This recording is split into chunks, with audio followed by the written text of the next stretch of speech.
Oh, I'm live. I was waiting for the notification. Alright, yo, so it's Ryan Ford yet again. Hello, everybody. So yeah, so my final run of the event. So reached that point. So yeah, hope y'all enjoyed the previous runs as well, and all the runs have been going on through the event so far.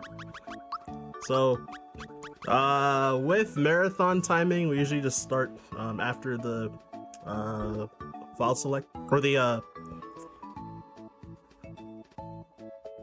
yeah, like the file name. There you go. All right, so I'm gonna count down 3, 2, 1, go. Yeah, Smart RPG. Y'all that are those that are sticking around are gonna be in for a long one. So beginning of this run, gonna be trying to do a RNG manipulation. So with the first fight, Terrapins, they if you fight them normally unmanipped, then you could get like anywhere between 0 and 6 attacks. Like they can hit you like 0 to 6 times throughout the fight. So the manip I'm gonna do, I'm going to attempt to only take 1 hit during the fight. This loses about like 2 seconds and a half. Wait, double timer. I just noticed that. Yeah, so I moved in a specific way right at the start. So hopefully RNG's manip. And waiting for certain visual cues with these Terrapins to attack them. Okay, that should be the 1 hit. So yeah, I'm kind of like looking at where their hand is swinging. Like their left hand, like swinging back and forth. And I'm looking at specific visuals on it. So cool, got 1 hit. There's a 0 punch manip, but I've never learned it. Heard it's a lot harder. And also, you know, the world record holder doesn't go for it, so that's why I stuck with this.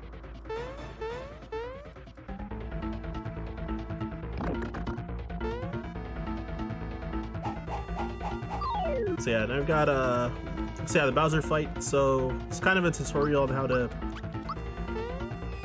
target different enemies, even like ones that may not look like they're targetable. So there's chain in the back. So I'm gonna do just 2 jumps. So yeah, I've got a lot of downtime with text here, so things to explain. So I've been using jumps on purpose a lot because every 2 jumps that you use with Mario, his jump attack is his jump power increases permanently for every 2 jumps that you do. It caps at, I think it's 255 uses. So so yeah, there's specific routing to like use jumps in battle quite a bit, even when sometimes it's slower than him using his normal attack by a little bit. Then yeah, there's also timed hits and untimed hits as well, which is important. So untimed hits are like almost always faster than timed hits. So for example, all those attacks I did in every fight so far, I haven't used any timed hits, just to save time without save time while still killing them. Is this my main game?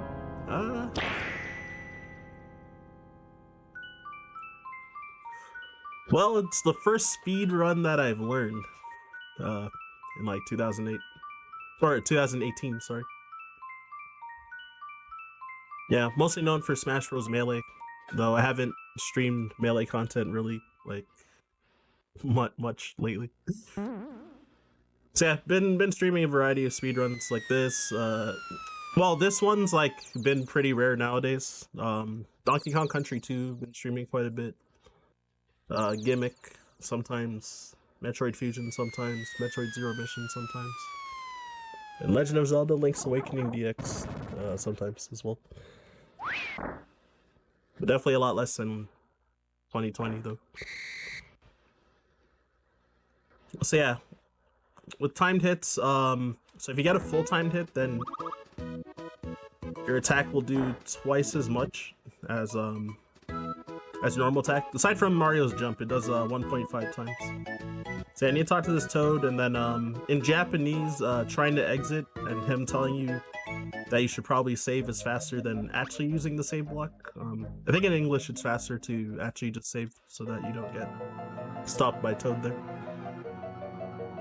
So he doesn't forget his bazooka today. I know, right?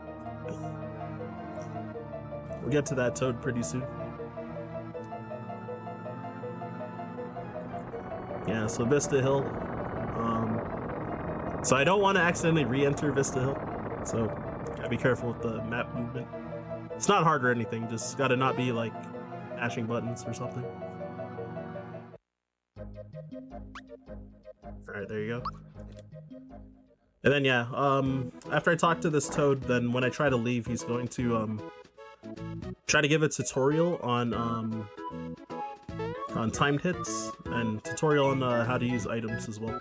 So I gotta say no to both, otherwise that's a huge time loss for either one. So make sure not to overmatch. Oh, I also didn't mention that the use of turbo is allowed. So yeah, you can easily like kill your run by like misusing turbo pretty easily. For whatever reason, it's not working right now. Okay, now it's working. Yeah, I was like stopped on some of those text boxes because it was like not mashing for some reason.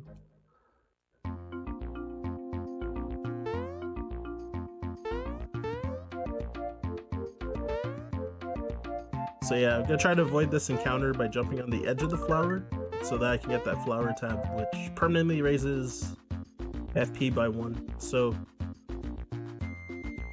running out of FP can be quite a bit of an issue, especially in the early game, so you need to collect some extra flowers from convenient places.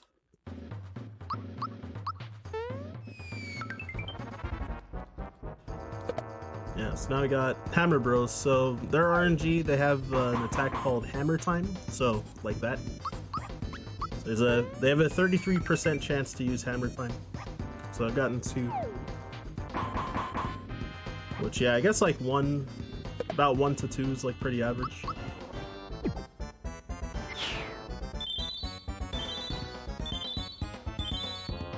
Ideally you want to get 0, obviously. 4 is like pretty rare. I like almost never get 4.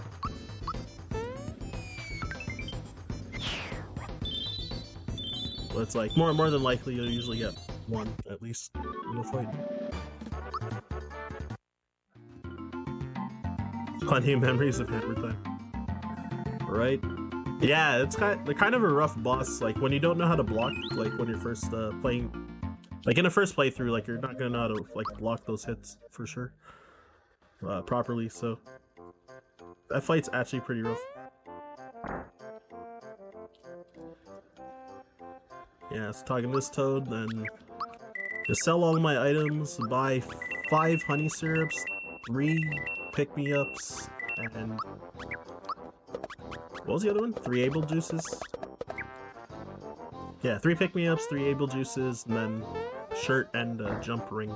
So shirts for Mario's defensive stats, so that he can survive a bomb from the next boss, because you can't block it. And then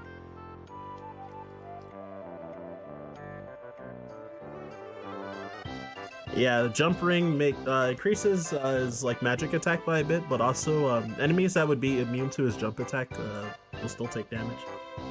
1 second, I have like a slight audio. Don't be alarmed if the screen freaks out a bit.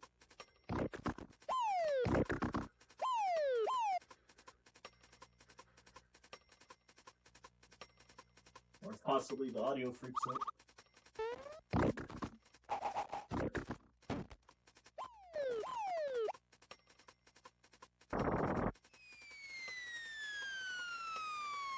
I think that's better. I'm not too sure. Yeah, like some of the sounds weren't like coming out of the TV properly, so.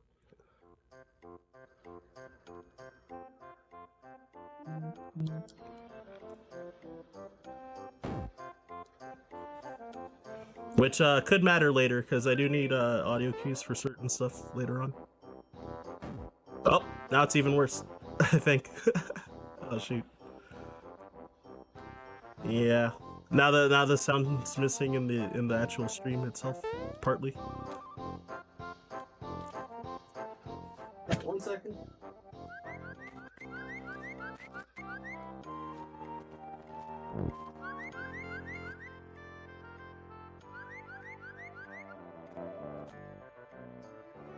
Oh, this is unlucky.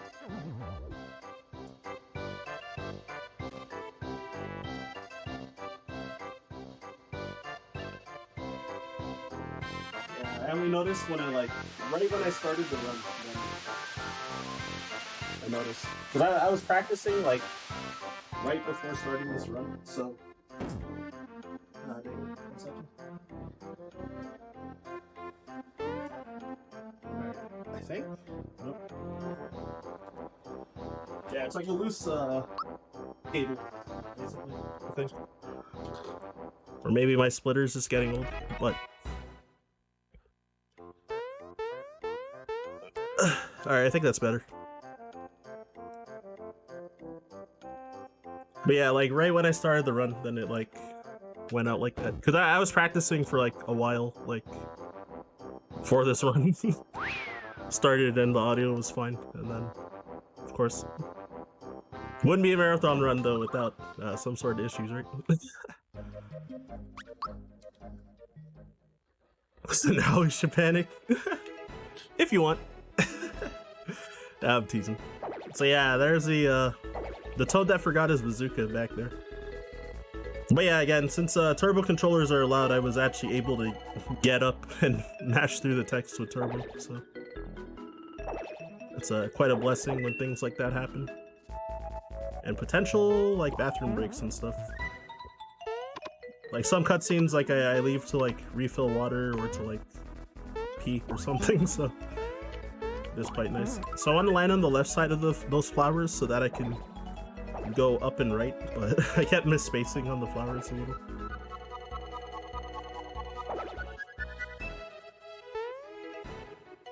Yeah, so chasing Croco. I'm gonna be trying a tech here called Canine Jump or Doge Jump.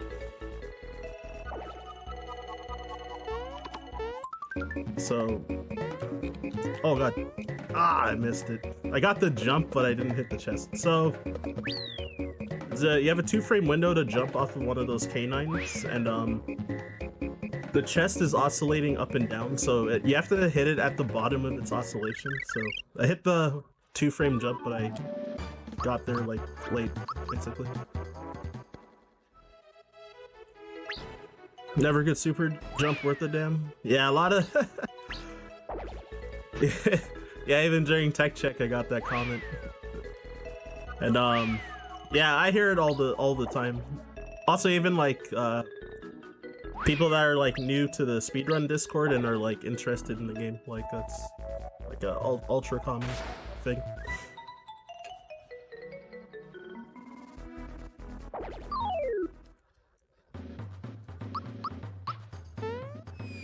Which, yeah, super jumps, yeah, because they're,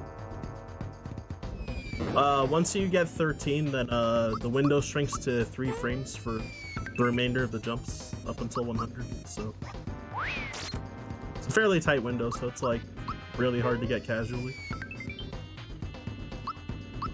Though, I guess the soft brag, I could do it casually, so fortunately that wasn't, like, a big hurdle for me getting into the game, because my consistency wasn't like super high, but yeah, I could do it.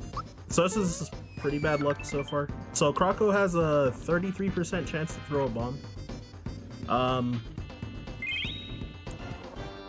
If I did get the canine jump, then this would have been pretty good. So ideally, you want to just get like a 0 bomb fight. So I might have to do some safeties because I also forgot to save. Never mind. Since I didn't take damage there, then it should be fine.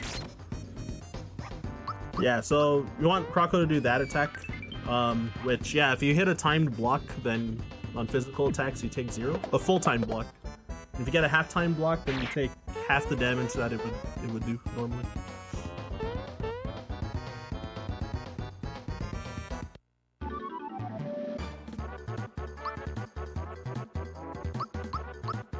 Yeah, so down he goes.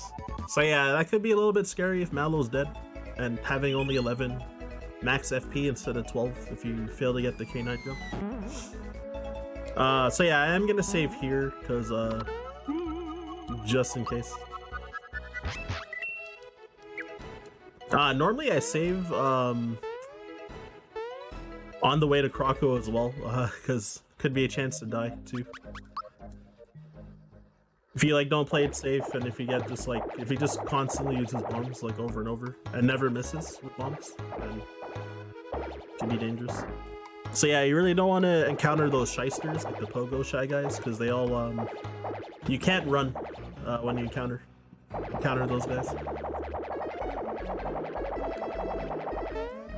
What? Did I hit the dead pixel? That's so jank. Alright, so that's a large time loss, but so I'm gonna be trying to do what's called Mac skip. So the boss named Mac, M-A-C-K. I'm trying to skip him. So yeah, I think this loses, yeah, like about 45 seconds per fail, so well, it doesn't take too long, because this trick is like not really hard once you learn it, but yeah, I think I hit the dead frame, so unlucky. Either that or I like apparently messed up the setup, even though it was fine. Fine in practice every time.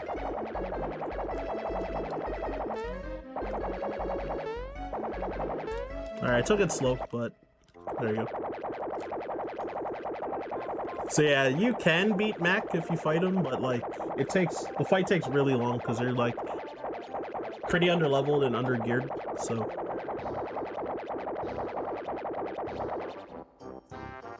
it's like even getting the skip probably like third try. I think getting a third try might even be faster than like doing the fight, so if you safety save.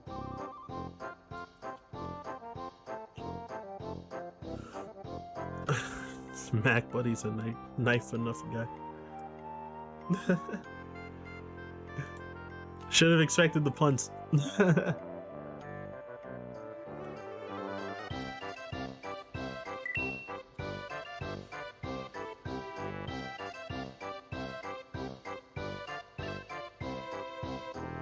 But yeah, I guess my general advice for super jumping is if you can hit like, if you're hitting like 13 or more and then dropping it, then you're probably pressing the button too early. Yeah, there's not much advice you can really give to work on it, but yeah, if you're used to having a consistent rhythm down, then and that bit of knowledge of like trying not to press like too early, basically. See, advice that I forget if Pidge told me directly or if it was in her like video about super jumps.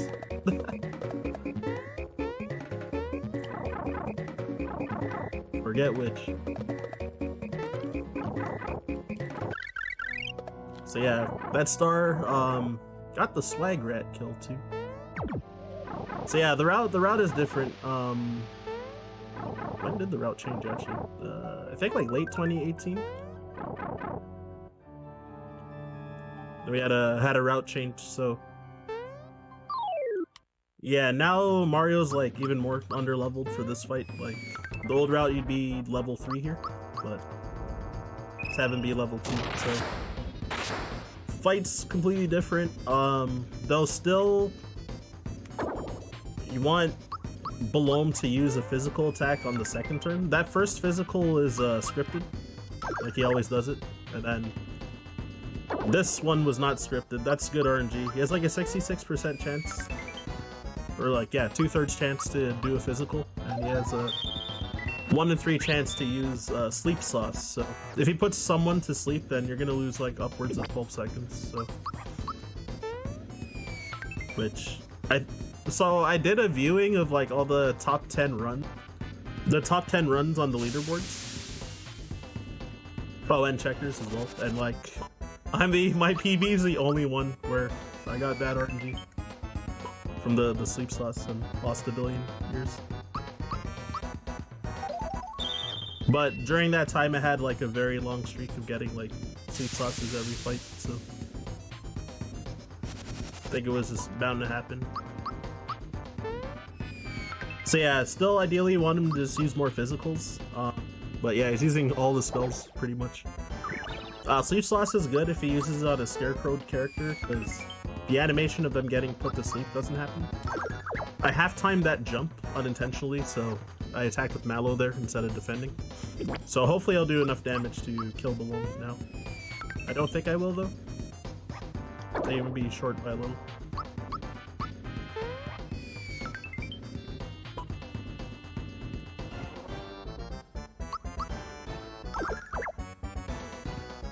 Alright, cool.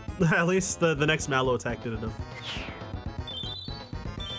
Because yeah, I think when I half-timed it, I think I was like exactly 8 damage short, so I think those 2 hits made up for it. So small time loss. Also, with the routing difference in this new route, give Mario attack at level 3 instead of special. Or instead of magic. Yeah, special, whatever. And at level 15, we give him special instead of physical to make up for when the route converges. And yeah, the reason for that is because since you're a little bit weaker, then it helps to do more damage for the mid-game bosses. So yeah, Midas River, this is a pretty slow mini-game, so I'm gonna be trying to grab all the frog coins that are in the way, and then for this waterfall section, I'm gonna try and get 13 coins, and then get another 47 on the next part of the minigame. So if you have exactly 60 coins, then you get 1 frog coin as a prize. But you also get 1 less text box if you get exactly 60 instead of getting more than 60. And if you get less than 60, then that's really bad and a very large time loss. So I'm always gonna stay on this side, and then whenever there's a line of 4 coins, then I'm gonna be only grabbing 3 of them. And then whenever there's a fish, then you're forced to grab the 4th one, and that should line up to get exactly 60 coins, assuming that I don't get hit by a fish, and also that I got 13 on the waterfall.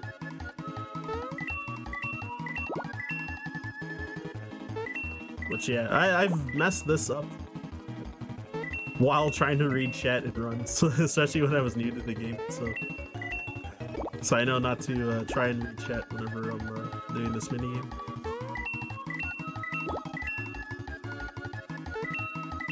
But I kind of ran out of things to ramble about. There was a lot that happened and a lot that I missed explaining, but now I forgot since the pacing of the game has been just kind of going. Alright, yep, 60 coins flat. Yeah, I think it loses only like 40 frames or something if you get more than 60 coins, so it's like not much of a time loss.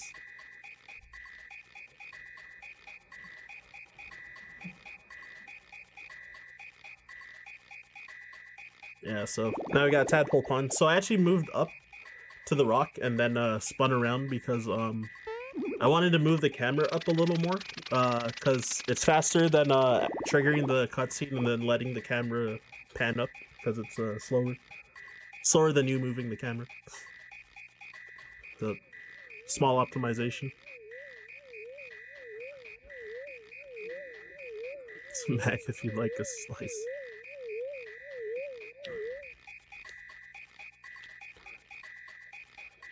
Oh man, also yeah, the English text for this game is really good. I just saw Danny too saying the quote from below. But yeah, if you haven't played this game, I definitely recommend it first off, and secondly, yeah, the English dialogue and humor I think is like pretty good. This game is pretty old, but still. Also, yes, I appreciate the cat jams and rat jams. I like the song a lot as well. So, while I'm letting Turbo just run, I do have to make sure to say no when Frogfucius here asks if you'd like him to repeat what he said. So I gotta make sure not to overmatch. Yeah, right here. Though you can hold down so it does buffer as soon as possible, which is nice, but if you have Turbo on, you're probably gonna still say yes though.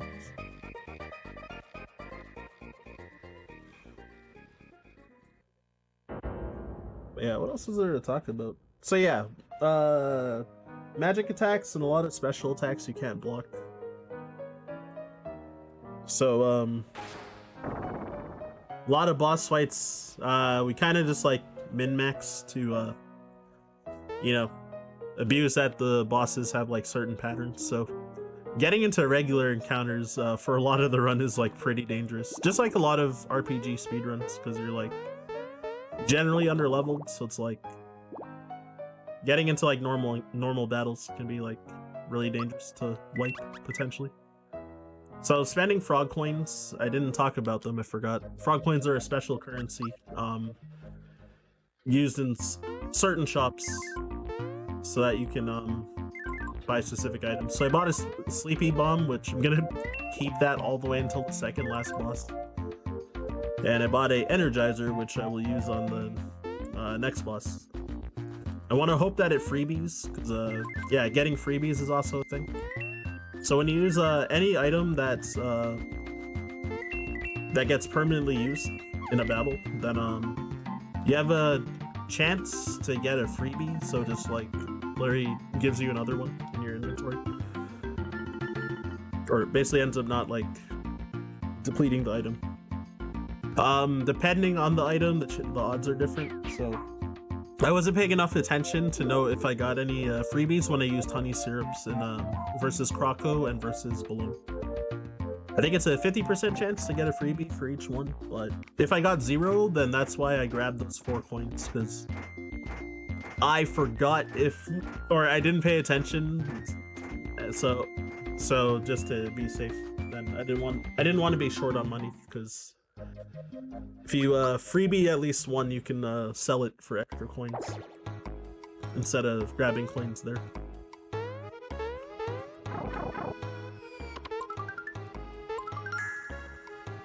Alright, so yeah, and there's also invisible items around, so you can grab those. I bought 2 fearless pins, so that'll prevent fear status, which oh, that kid got in the way. Yeah, so fear status will so normally makes your attacks do half damage, and you take 50% more damage from enemies. So because of that, I'm gonna eventually equip fearless pins on a couple characters for later fights. So yeah, this kid, when he asks if you're really Mario, it's faster to say no and just lie to him. Because, otherwise he wants you to prove it, and then you have to jump, so there's like more extra like dialogue and extra animation.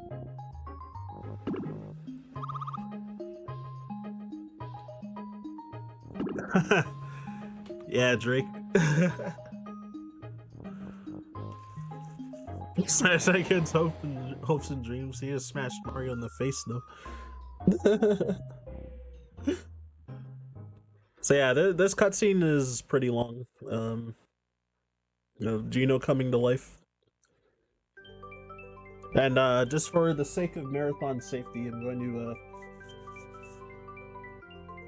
when I wake up, I'm gonna go downstairs and do the dialogue, and then or activate the dialogue there, and then I'm gonna go back up and save just for safety.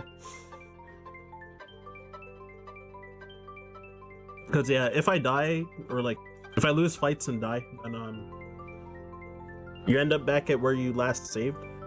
You keep I think you keep all your EXP though and your like level ups, but Yeah, I would lose all my progress pretty much from the death.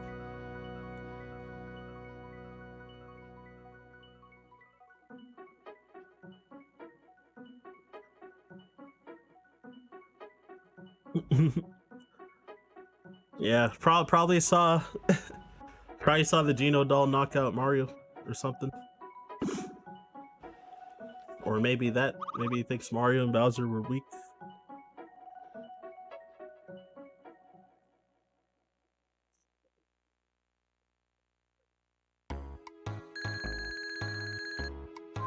Alright, so waking up. Yeah, so you can't leave here while this dialogue's going, so normally you would just stand at the door until the cutscene's done, but again, since I'm gonna go save first, then just in case I have to reset, then might as well have that dialogue out of the way, like if I end up dying or something. So yeah, now we've got what's this called? Wiggler jumping coming up. So when you bounce on a Wiggler 10 times, you get a frog coin. So I want to collect 7 frog coins because at this point of the game, this is like the fastest way to grab like extra frog coins without like going very far out of the way to grab more, or playing other mini games or something. If I get into an encounter with these Wigglers, it's like pretty dangerous because if I end up not escaping and there's like 2 Wigglers in the fight, if they both use Sandstorm and don't miss, then I automatically wipe. So that's why I saved. I already lost count, so I think that was 4, but I actually don't know because it might be 5. Just to be safe though, I'll do 2 more because I forgot. Or wasn't counting.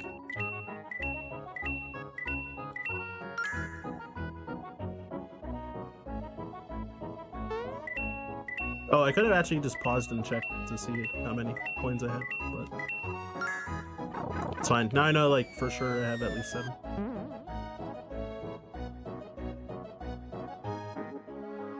And then there's an invisible chest over here for a free frog coin. Because, yeah, the reason that I'm collecting frog coins, so after buying the Energizer and the Sleepy Bomb, then now I want to get up to 22 frog coins to buy EXP booster later on, which is going to be really important for level routing for the party. I'm going to be passing that around the party a lot once I get it. So that way you can be able to like kind of like barely beat a lot of bosses.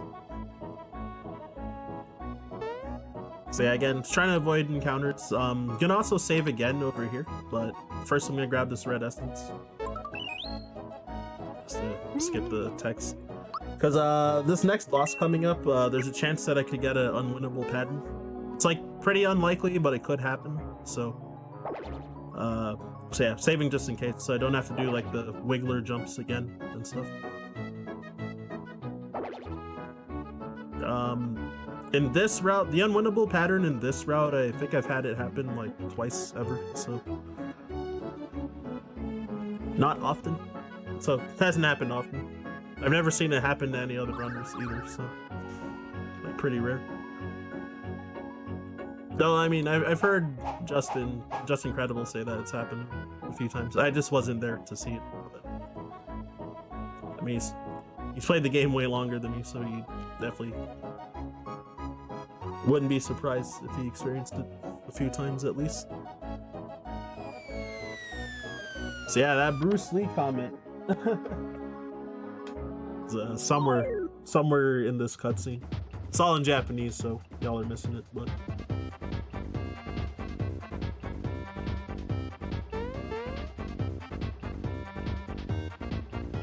So I have no idea if they even like reference Bruce Lee like in the Japanese version.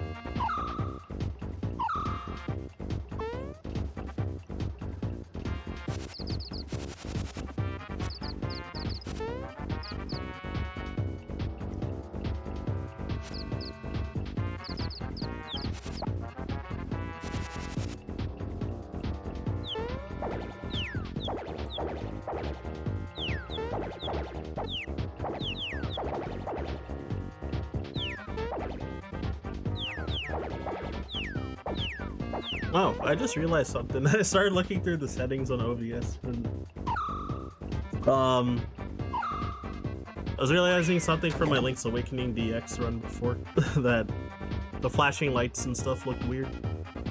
I didn't realize that I was on this profile. I was streaming at like 30 FPS and not 60, so that makes sense.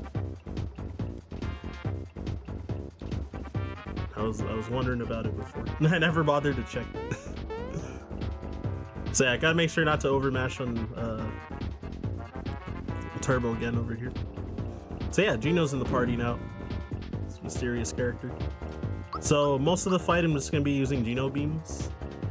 It's highest damage output, but it's a pretty long animation, but also, oh wow, so I had like 2 honey syrup freebies, so I didn't need to collect those extra stuff. So yeah, I was hoping that Energizer would freebie, but unfortunately not. I think it's a 1 in 4 chance as well. So otherwise, you would use it on the next mini boss afterwards, but usually don't expect it to happen. So I got these buttons with buttons on it, with letters on it. So yeah, whichever button he locks, locks your input. So by defending or using items with these characters, and then just using Gino Beam, he'll keep locking the X button, so won't be able to use items. But it's good because you want to just keep doing boosted Gino Beam damage currently. Near the end, when I like actually run out of FP, then I'm gonna start using physicals. But for now, for the most part, I'm gonna be using Gino Beam until I get to 3 FP. What's good about him locking the X button is that, well, he uses a mix of physical and magic. So he doesn't use what's his spell? Static E, which would be his AoE spell while this is locked. If he had the A button locked, then he has a chance of using Static E, which would hit everybody. Which you used to do in the old route, actually. Free FP, then it's faster to use physical attack and jump with Mario. Also want to increase Mario's jump damage throughout the run, so there's that. It does save a bit of time if party members die, minus Gino. I can't let Gino die, it's like the most important thing. And yeah, now that he locked the Y button, he has a chance to use an arrow or a sleepy arrow when he says goodnight and puts one person to sleep. So the sleepy arrow is slower because of the text and the animation of him putting someone to sleep. But then in addition, if he puts Gino to sleep, then the fight will take longer because you can't finish him off because Mario and Mallow are too weak currently. And yeah, not having to use defend while Mario is dead also does save a little bit of time, but Boyer using Lightning Orb is his slowest attack. Compared to him just shooting an arrow on that turn, loses like 5.5 seconds. If he uses Bolt, it loses 3.5 seconds compared to that. But Bolt is stronger, and if he happens to hit Gino with like either 2 bolts or Bolt and Lightning Orb, then he'll die, and then yeah, you pretty much like can't win the fight at that point. Or like technically you could win, but it would be like 1 really slow and 2 you'd have to use up a bunch of your items. Or actually, if you're out of honey syrups, it like might not even be doable, but yeah.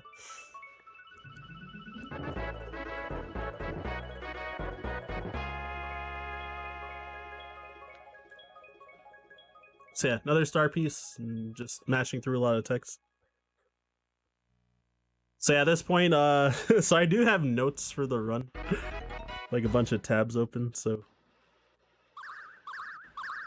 Yeah, mostly for like shop menus and like, you know, Japanese text, pretty much, since I don't read Japanese or know Japanese.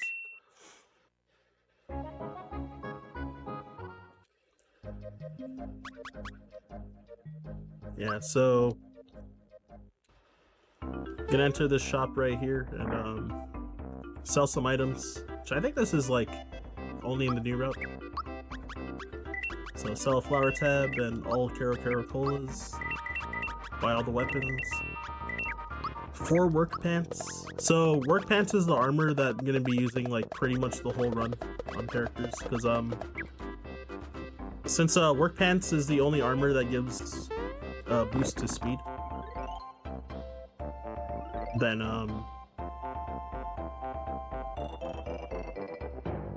for the regular armors it's like the only one that gives a boost to speed, and also gives a boost to attack. Like, it gives some defensive stats, but it gives a boost to your attack as well. So with that, we pretty much use it for the whole run. We need to outspeed enemies. Well, outspeed bosses. It's like the big thing.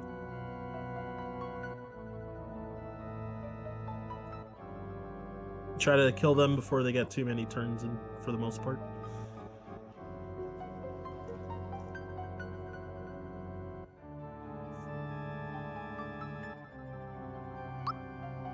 Yeah, so just smashing through attacks.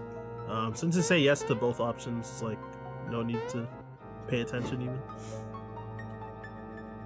Just saying that you'll rescue the kids and go in the mine. So you need to knock yourself out to have Croco and his gang appear so that they steal all your coins. Otherwise he won't appear.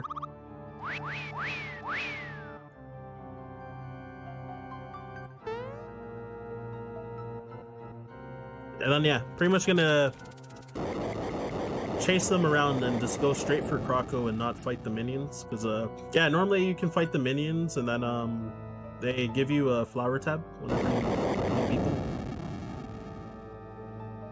but don't really need the flower tabs, so just head straight for Croco. So yeah, he is an RNG disaster, like, for the run. It's like pretty unlikely that I'll lose the fight unless I'm really bad on execution, but so yeah, he has like an evasion rate, so like your physical attack can miss.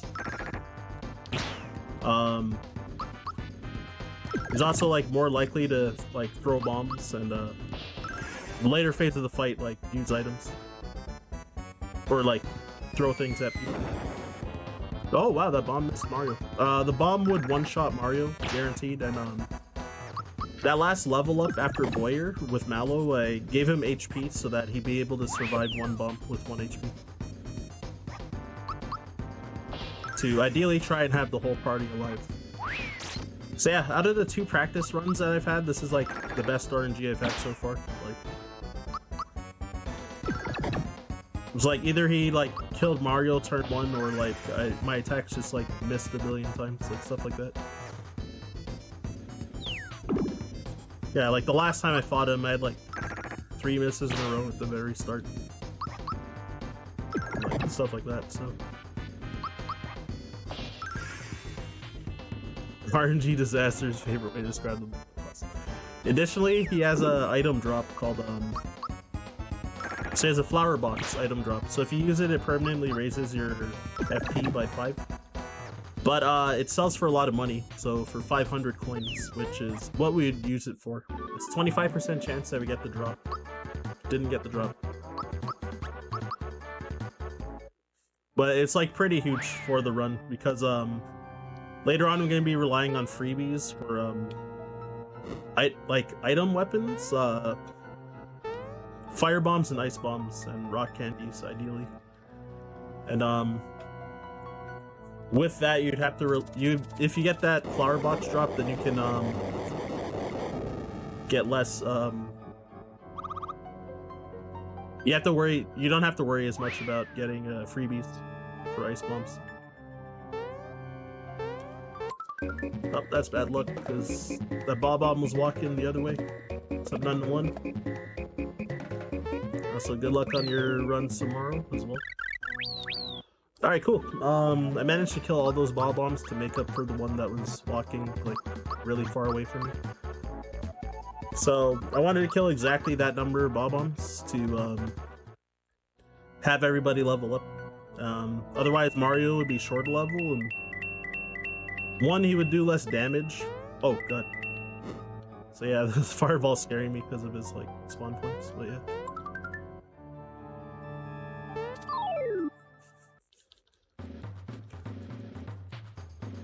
So yeah, Mario would be shorter level, which would be kind of annoying for the next 2 fights coming up, but fortunately, we good. Yeah, that fireball can either spawn early or late, so ideally you want him to appear kind of late, but he did like 2 early spawns in a row, so I thought he was gonna get in my way, but his second spawn, he spawned like really far away from me, so he actually didn't get in my way, which was also really rare. Yeah, so Punchinello, so he has so as the phases get later, then he has like bigger bombs. Also when you have weapons equipped, your attacks have like damage rolls, so they can just randomly do a little more or a little less damage, like within a certain range. So if I get good rolls throughout the fight, then can kill with like 1 less attack throughout the fight. If I don't like half-time my attack by accident. And additionally, if Punchinello doesn't use Sandstorm throughout the fight. Because he has a 1 in 7 chance per turn to use Sandstorm. So he gets like 5 chances at 1 in 7.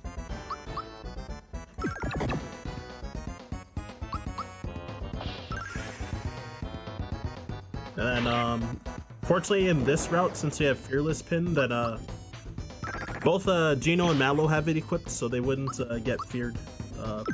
So getting Sandstorm doesn't lose that much time compared to the old route where we used to buy Wake Up Pins instead of Fearless Pins. So if he got feared by Sandstorm, it could lose like upwards of 20 seconds. Because you'd either need to like cure yourself or do like take extra turns for the fight. And the animation's just slower than him doing an attack too. So in this current route, it usually loses about like 7 seconds usually, so it's like not as bad. Name's Nello, Punchinello. Yeah, wishing he was like James Bond or something. Alright, all y'all in chat, so if you know the minecart minigame, and if you know about the speedrun for the minecart minigame, then guess what time I'm gonna get in the minigame. So usually if I do well, usually get like 156, 157, but I have had as rough as like 210, so we'll see. So I would say to guess like around that range, but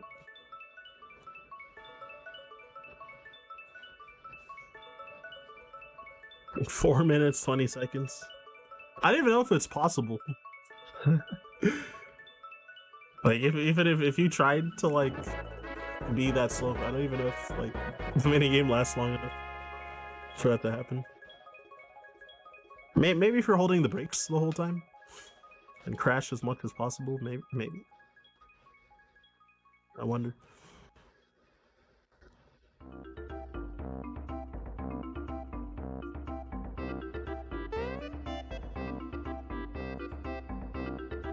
Ideally, it'll take less than half that, but we'll see. Yeah, most mistakes are probably gonna lose about like 1.5 seconds, like per error, so for another point of reference. Time varies, but usually about 1.5 seconds. So that's minigame, so B is to jump, A or Y to use the brakes, which I just used the brakes by accident, right there. So whenever there's, if you have high speed and you're about to hit a turn, then you gotta use the brakes, or if you're about to hit a hairpin turn as well, then you gotta use the brakes.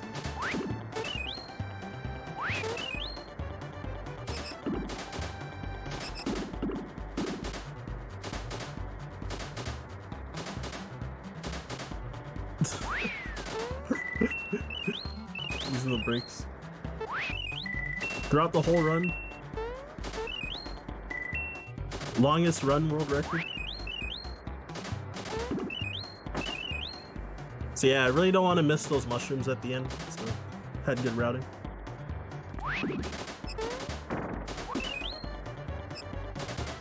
And also, yeah, if you use a mushroom like just late enough before you hit a turn, then you won't fall off the track.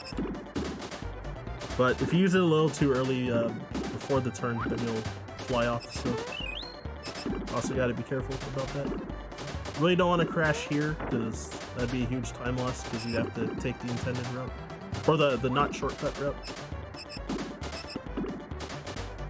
But now I'm safe from that.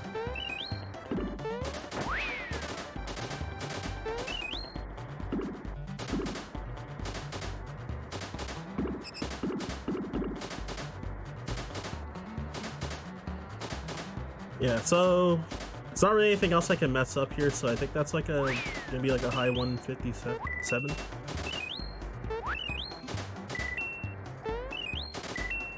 it's aside from like hitting the brakes unintentionally, I didn't really make errors.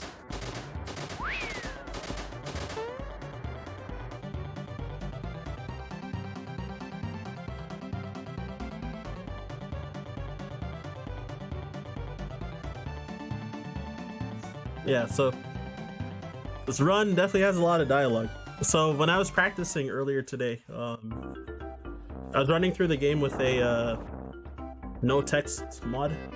So it skips like all the text and some of the cutscenes as well. So it's good for practicing, you know, the gameplay. Oh, I guessed 158.43. I actually didn't notice underneath. I guess because I wasn't reading chat much during the minigame. So we're close. Strong house. There's a hole in the roof, but that's about it. So yeah, followed by more dialogue.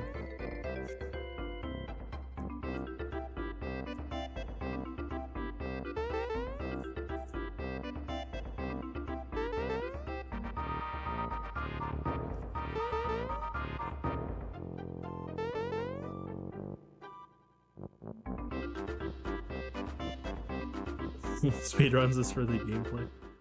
Definitely not for the dialogue since I'm playing in Japanese. So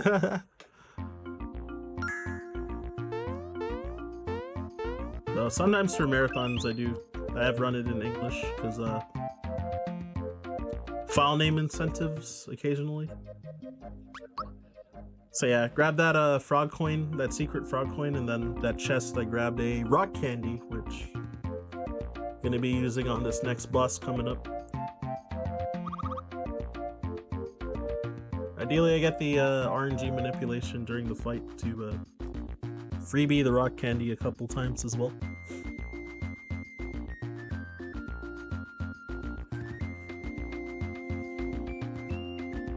Yeah, so a lot of text.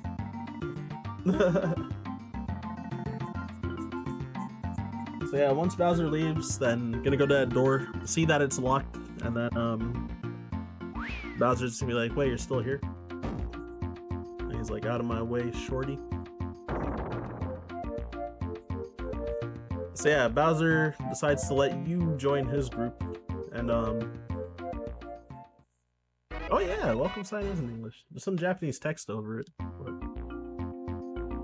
Then yeah, I gotta make sure to say no there, otherwise you get a long tutorial on how to swap your partners. I think it's a minute time loss, so gotta be careful about mashing text there. So yeah, here comes a banger of a song. You have a Japanese cart. Oh, whoa, I looked away from the screen and noticed that my controller was acting up where I was moving. I was holding down and right like the whole time and I got like just a down input once I gained control.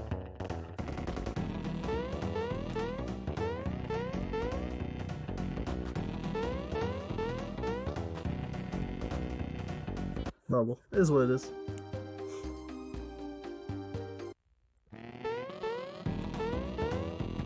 Yeah, so music changes a couple times. So I really don't want to get into encounters with these enemies because I can't run from any of them. I also forgot to take a safety save in case that happens, but well, it's alright.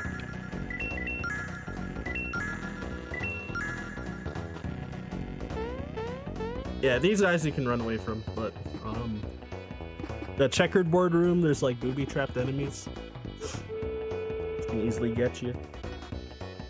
And then yeah, running into any of those snippets, you can't escape fights. So yeah, when boosters just throwing these bombs, you can actually just leave the room.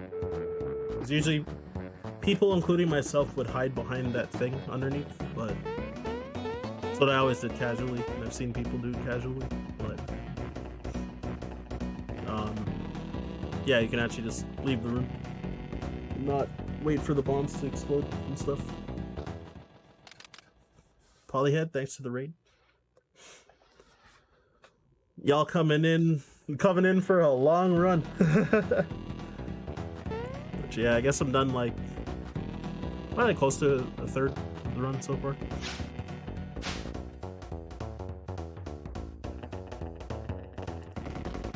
So yeah, I've got this mini game that takes pretty long, but so RTA, it's ideal for us to win this fight or win this mini game to well, one, avoid RNG, and two,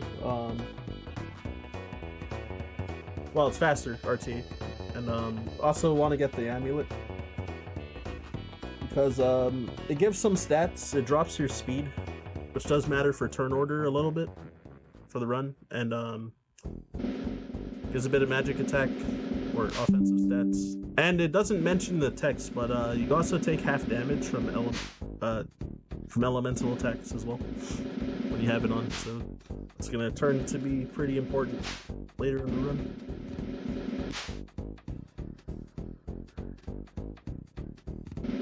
Yeah, normally what's it called? So unlike the tasks, they just lose this minigame because it's faster, and then end up fighting Booster and these sniffets.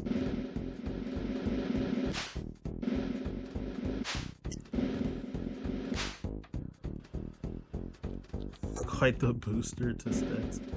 Goodness.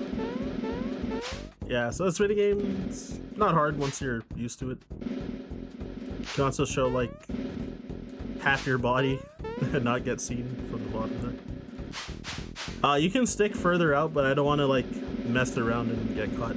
So I think you have to get caught 3 times to fail and fight these guys. But getting caught once would just like waste so much time because this minigame is long, so.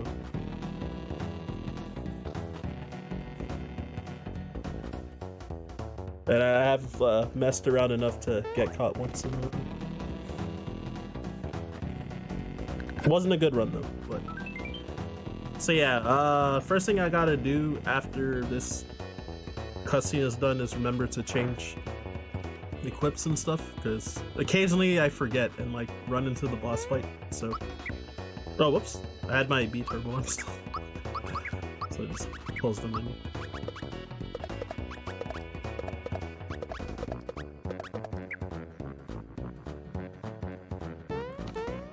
Yeah, so now I've got Bowser in the party, and Mallow won't be used for the rest of the run, pretty much. So he'll just be chilling. So, I jumped onto that save block at the top of its oscillation to set up an RNG minute for the next boss fight. So, yeah, that's why I also reset. Because now I'm going to try to move in a specific way and get into the boss fight to try and RNG minute the fight. Yeah, so the RNG should be set now.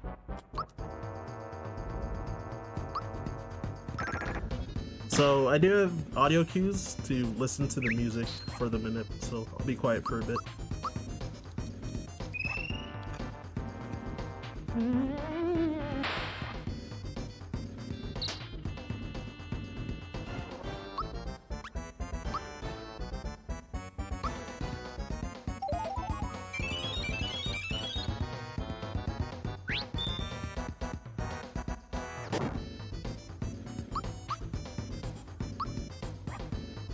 Alright, should be good.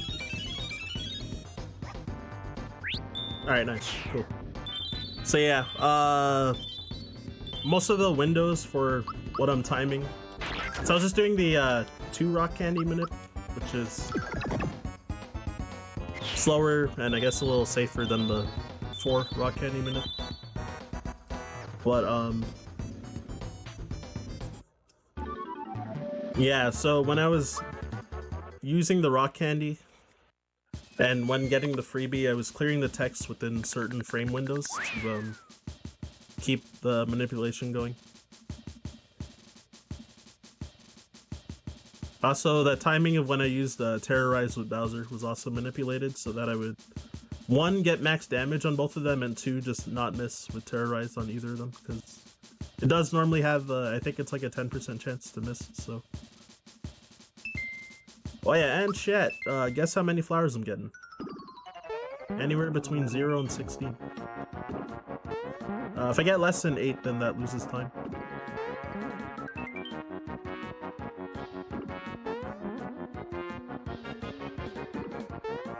But yeah, I do have audio cues.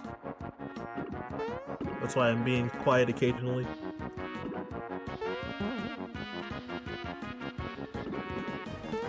Oh, I got jukes.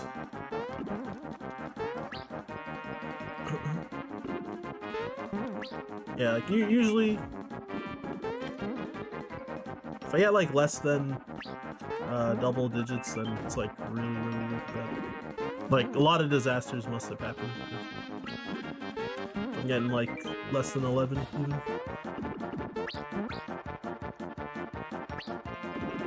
So I already did have kind of a bad start, so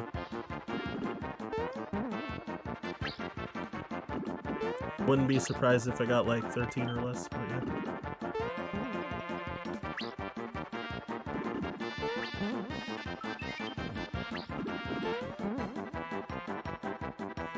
Alright, so this phase I can definitely talk now. Because it's just watching the snippets when they run. Because I was listening to the audio for when the barrels were coming out of the top of the screen before. So if I'm like not listening or I'm like talking while trying to do it, then it's difficult. Also, the hitboxes are so jank for these snippets. So sometimes when you like if you jump on them on kind of like a weird angle, then sometimes you'll land on them, but you'll also just get hit and knocked back instead of bouncing off them. So should be 12. Oh, 13. Cool. Yeah, so getting less than 8 would lose time. Then yeah, the next thresholds, if you get, what was it, more than 11, I think, is good for safety strats, and I think getting 14 is another threshold. So yeah, 13 is decent, especially considering that I probably lost at least 2 from the start. Yeah, exactly. 13 considering how the rough start. Because yeah, usually 15 or 16 is like the best you can do. Sometimes depending on RNG, like 16 might not even be possible, but 16 like generally is the absolute best you can get. And sometimes it's not doable RTA, depending on RNG with like the snippets and stuff like that. Yeah, so another safety save because there is a chance I could lose this fight. So Bunt, the cake. So yeah, he's another RNG disaster and like a pretty big roadblock for the run. Because you can definitely lose like close to like 2 minutes just because. So yeah, this fight can be rough.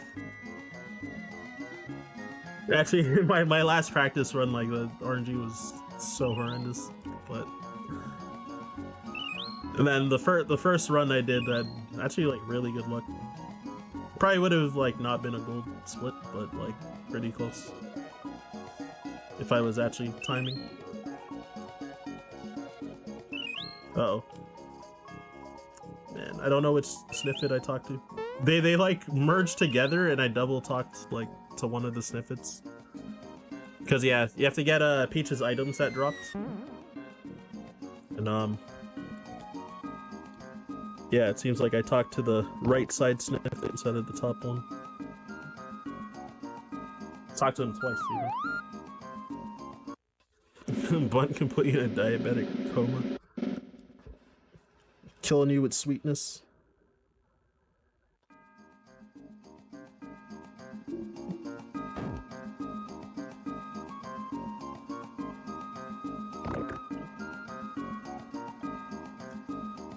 Yeah, so I got the optimal cutscene because I was fast.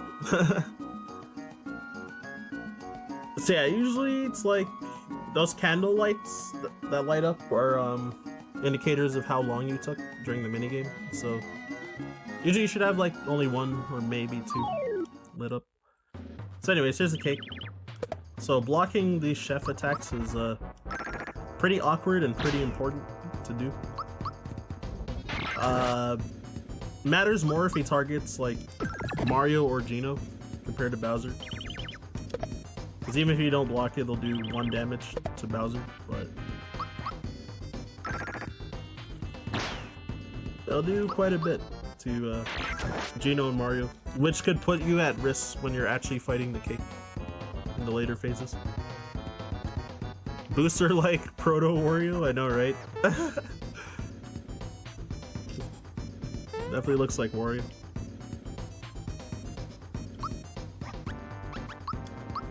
So using red essence here gives you invincibility for 3 turns, so...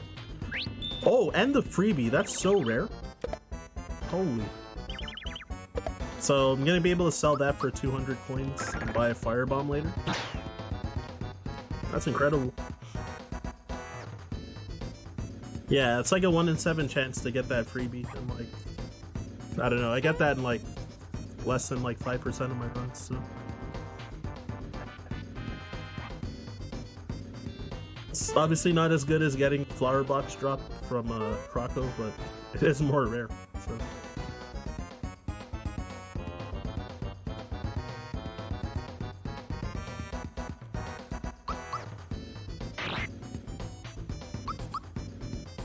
Yeah, so I need to blow out these candles, so I'm just doing untimed attacks. Physical is nice. You can do a pretty like wide array of spells, so you don't want him to use Diamond Saw, which is kind of low odds, because it like if it hits Geno when he's at full health, it'll leave him with 1 HP. So if he has like any damage, it'll like one-shot him. Oh, double physical. That's yeah. This is really good luck for this fight, actually. So 3-turn candle phase is like the ideal amount.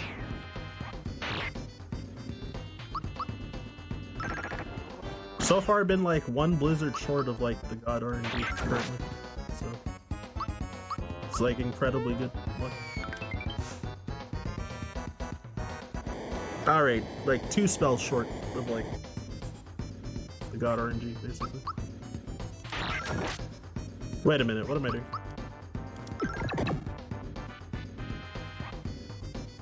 Yeah, I should have done an untimed attack with Bowser and then jumped with Mario, but that's fine.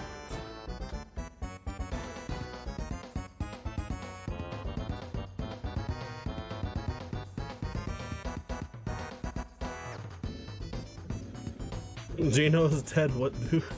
Well, he died after doing his job, is the important part. Because yeah, during the candle phase, like, it's not uncommon that like Geno will die to just getting hit by enough spells, or Geno or Bowser getting put to sleep in this route by Lullaby, which the top part of the cake can use. So it's like pretty important.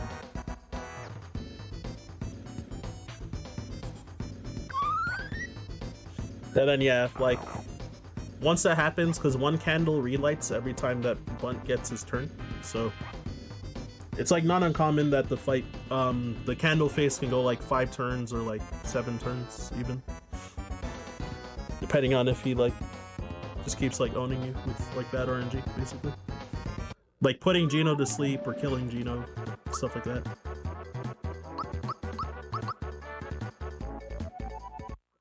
Oh yeah, and also for these bonus stats after the level up, since I'm not going to be using Mallow for the rest of the run, I just give him HP because it's right in the middle.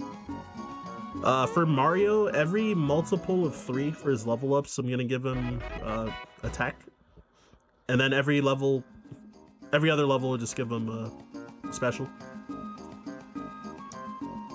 Except that level 15, I'm going to also give him special as well. And then Geno, his first 2 level ups to give him HP and then give him attack for the rest of the run after that. Bowser, at level 10 and 13, we give him HP to reach certain thresholds for bosses, and then give him attack like for every level besides those. And then yeah, Mallow, it's just HP from this point on. It was like attack for his first 2 levels and then like HP for the rest of the run, pretty much.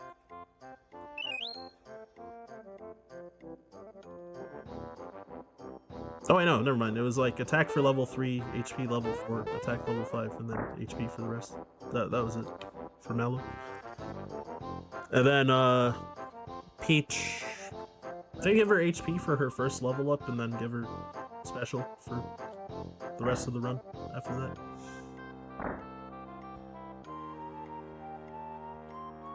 Oh, and I guess Bowser's last level up will also give him HP because we don't use him for the final boss, so I think that's like level 15 or something for Bowser.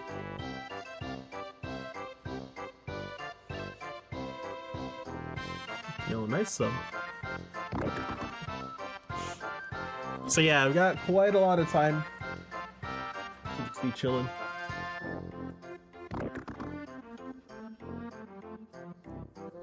Stay hydrated, folks. So yeah, a lot of times when I'm doing, whenever I'm doing runs, I usually like get up to pee or refill water, like at this part. It's like one of the common spots. I've tried during that long cutscene before fighting Bunt. Sometimes I do it with like the kiss cutscene and then getting into Bunt. Sometimes, one time I made it like slightly too late that I like kind of botched the fight and almost lost because of that.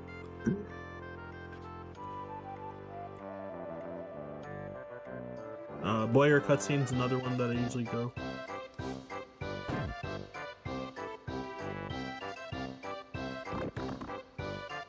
Oh, and Geno coming alive at the end, that's another long one.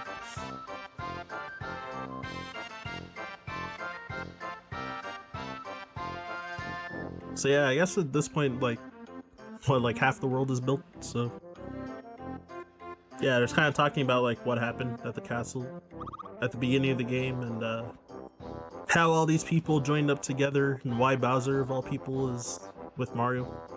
So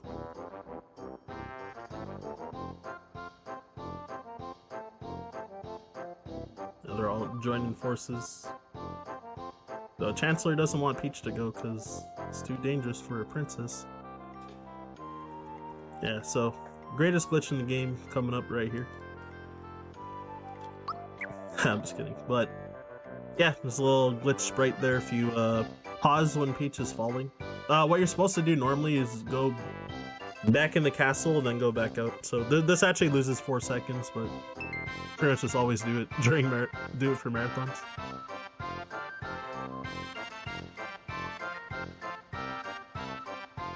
But yeah, if you go back in the castle and then come back out, then Peach will land sooner, so you can talk to her a little faster. So that's what you're supposed to do normally in the speedrun.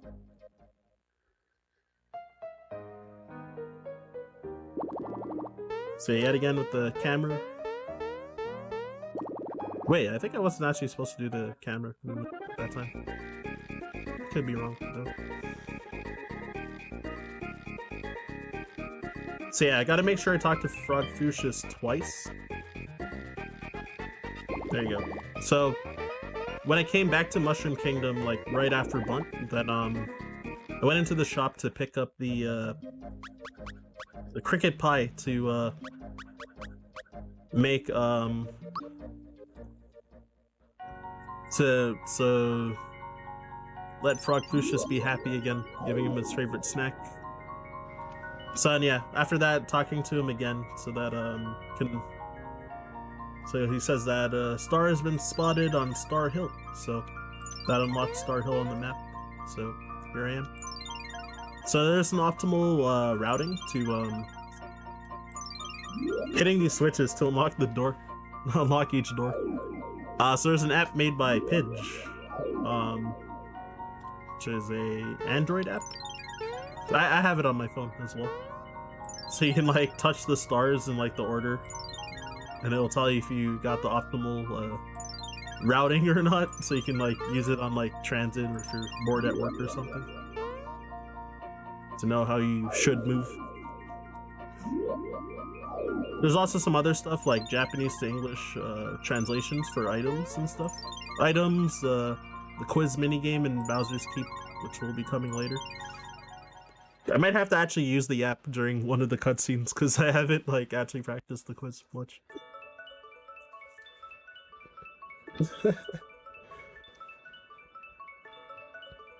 And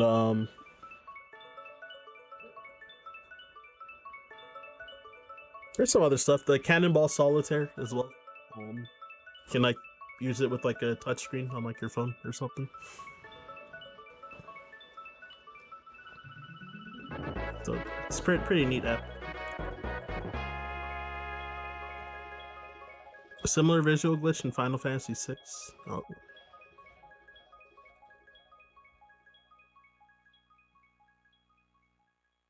Yeah, I know, right? Like, yeah, that you kind of just get the star for free over here. So there's like no boss fight. It's cool reading the wishes of people on these stars. Like, you read like Mallow's wish, and he like gets mad at you and stuff. So I gotta talk to this guy to have the sea open. And make sure not to overmash or I'm gonna kill the run. Okay, make sure to buy the right item. The EXP boosters, that's what I saved all those frog coins for. So if I bought the wrong item, then I would probably have to just farm frog coins or like reset, but... Yeah, so here's the long menu.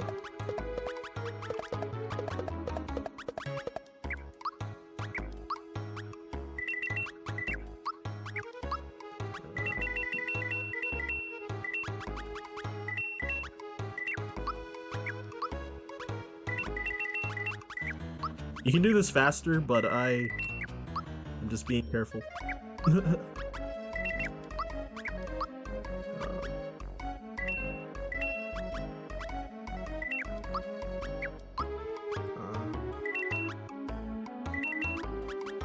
Yeah, just double checking. Okay, cool.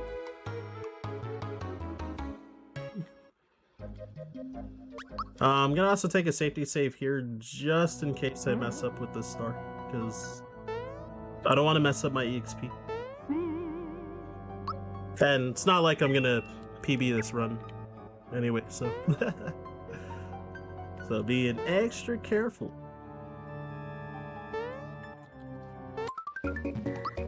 It's also like one ridiculous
Yo, welcome back, everybody. Yeah, sorry about the power outage. And just happened. Very lucky that I just said that I was gonna save, right? So it actually like perfectly worked out. Yo, thank you. So yeah, I'll restart this timer real quick. 3, 2, 1, go. Yeah, so yeah, I was just about to talk about doing a skill swap. So what I did right as the power went out was I grabbed the star, opened the menu right before hitting the chest, so I'm able to swap characters in the party. And when you do that, then the character in the wrong slot gets the other character's spell if they hit a level where they would learn the spell. So I swapped Mallow and Peach, so Peach will learn Shocker, which Mallow normally learns at level 10, so Peach will learn it instead at level 10. And yeah, the character's palettes are swapped, so this one hitting level 10 is Mallow's sprite, but that's Peach hitting level 10 because of the character swap.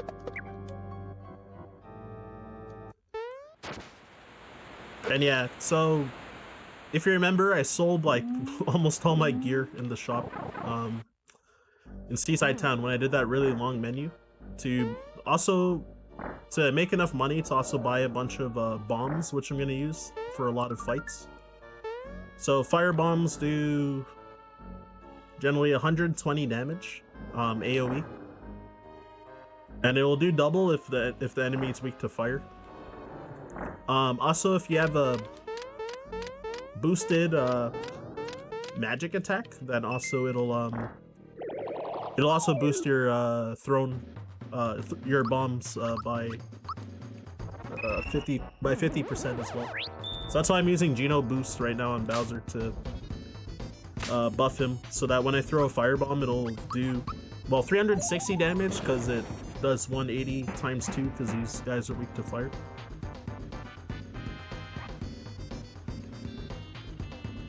Oh dang! I see dog developer. Alright, nice that I got a freebie. So, in terms of like item luck, this run has been better than my last two already. My last two runs. I got like no freebies until like the end game pretty much. Back to back. But this is like pretty common in runs because using these bombs, you have it's a 25% chance each use to get a freebie, and we actually do rely on trying to get some freebies. Oh, that's another one. That's pretty good. Ice bomb freebies is going to be the more important one to get though than fire bombs. So ideally, really want to get like at least like 3 ice bomb freebies. Which I have only 6 ice bombs, so we'll see. Then I had 7 fire bombs since I sold the red essence that I freebied during the fight against Bunt as well. So now I'm gonna pick up this Caro Cola. There you go. Which does sell for 200 coins, but I'm gonna actually be using that for 2 boss fights from now, because it fully restores the HP and FP of your party. So gonna actually be using that to stay alive, and also because gonna need a FP refill at some point during that fight. So now swap in Peach and Bowser. Oh, whoops! I only did part of the menu. Swap in Peach and Bowser, and then yeah, I'm swapping items around because the EXP booster, as I said before, I'm gonna be swapping it around my party a lot. So yeah, to make sure, because it gives double EXP to whoever is wearing it in a battle, so trying to level up people appropriately. So there is an EXP route to also just like optimize time and stuff too.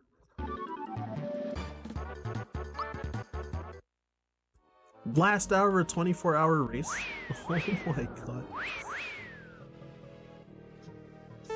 Jeez, that sucks.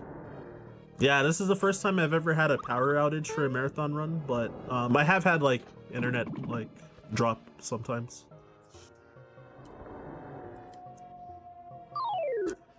In marathon runs, like not often, but like it has happened occasionally.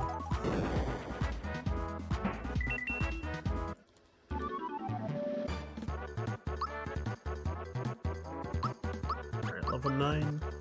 So I gotta make sure that I don't mess up the level ups.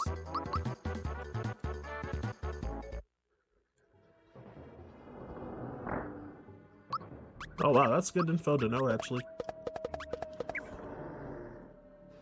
Reading what Film Springfield said. Alright, so here's gonna be where super jumps come into play now. Now that I'm past level 6 in the run. So first off, gonna use Geno Boost. I'm gonna boost defense as well for Mario, just for safety, actually. Because if I don't block a Pierce from these guys, then oh, they didn't even use Pierce at all, but yeah, if you don't block properly, then like Mario could get one shot without a defense boost. So I'm gonna be quiet here.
Alright, cool. That's 100.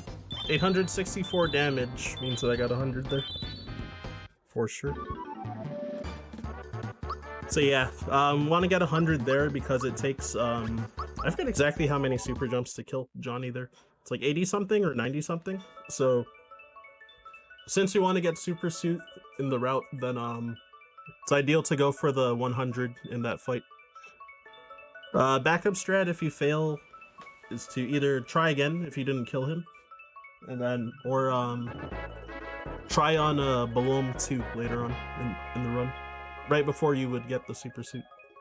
And if you fail there, then you gotta go to Jagger in the dojo, excuse me, and then try to get 100, or fight a Goomba or something and try to get 100.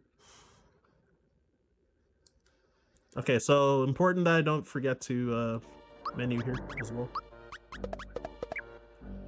Yeah, Peach needs the amulet on so that she takes half elemental damage. And the little boost in magic attack as well.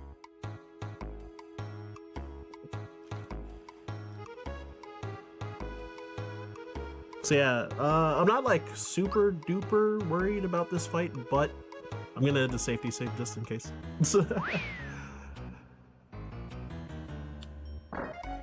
Because yeah, if I play it like, if my execution's like too poor, then there could be a chance of like dying in the fight. I never have, but I don't know. Could be like a first time for everything. Like if you saw my gimmick run during the week, then you know, disasters can happen even if you're confident and if you're like decently consistent. Sometimes you can have an off day, right? So yeah, I'm gonna be using audio cues when I use Shocker with Peach, which is Mallow's spell, but yeah, because of the skill swap, I'm gonna be using Shocker for large amounts of damage in this fight.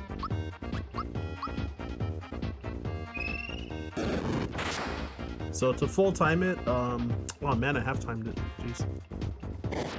So I think I didn't properly fix the audio on my TV because it actually sounded scuffed when I was trying to listen to it. So since there's like literally no visual cue for it, then you have to do it like purely by audio. So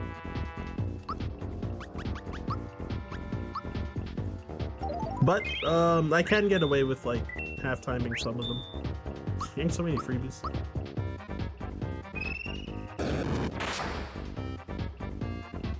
Alright, there's a full time. So 237 damage is full time.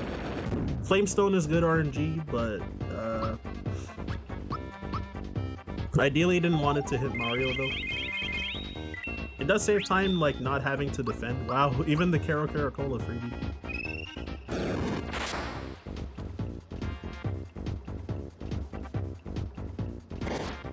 Yo, thanks, Dirty. So yeah, Water Blast is a pretty slow spell, so we don't really want that. And since I have a couple extra fire bombs, well, need to throw at least one normally in the fight. And then yeah, so this Mirage Attack. So probably like a dev oversight or something, but if you don't move your target, it targets the real one by default. So I don't have to guess which one that I'm attacking. I have timed another day.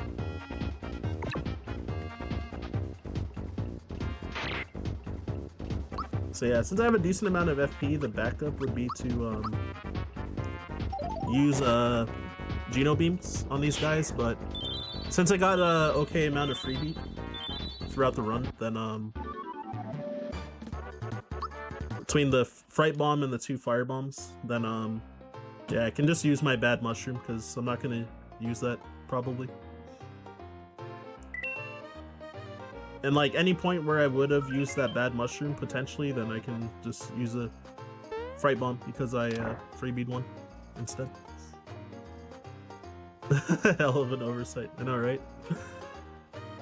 So yeah, that fight's pretty funny because like, you know, you could end up hitting the fake one when it Mirage attacks, but the game like defaults to like whichever is the real one, so you never have to guess, which is hilarious.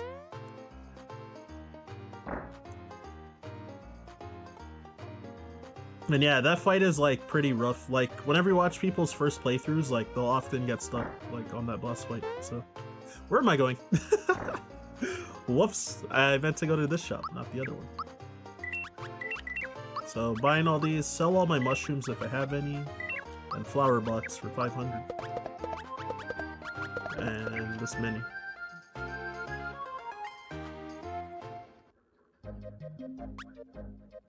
Yes, now up to Land's End, so there is an invisible red essence back in that previous room that you can get. It's recommended for beginners speedrunning this to use on Smithy. Oh god! That's a disaster. Whatever, I was about to reset the room, but it's fine, just go slow here. Try to do the fast geckos tech to save like 2 seconds, but instead lost a lot.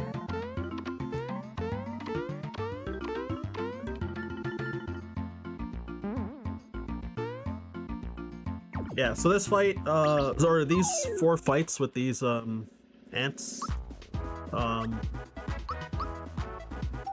gonna be throwing ice bombs at them, and yeah, I want to get as many freebies as possible.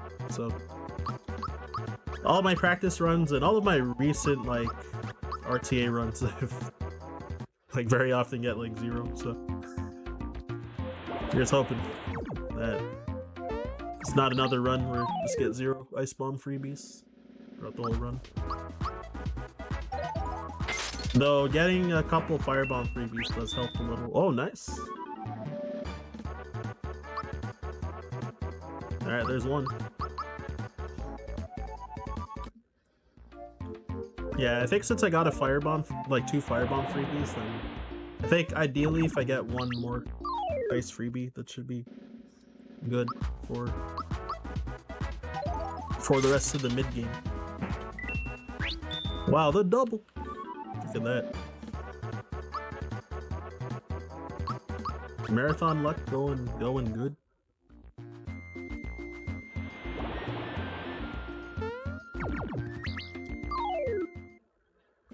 Or is it because the run is not PBable that you're getting all the luck? The tease. The triple! Oh my god, I'm the luckiest player ever. What is this? So yeah, you gotta make sure not to go the wrong way in the sand there as well. And really don't want to mess up this star for your EXP as well. So go in and out of this room, because if you get another level up, like too close together with a previous level up, then Mario will just stop for no reason. So I guess maybe it's to prevent you from like leveling up like too much in quick succession. I have no idea, but yeah, we go in and out of that room to prevent it and then kill those two enemies. And yeah, that star up there was worth 11 EXP, and then this star, which I spent 400 coins to get, is worth only 6 EXP per kill. So I killed those two extra geckos on this bottom floor with that first star, so it's worth 11 EXP. Oh, and that cloud that Makura spawned, if I was behind on EXP, I would kill it, but since I'm like perfectly on the EXP route still, because I haven't made mistakes with my EXP at all, then it wouldn't be a good idea to kill it.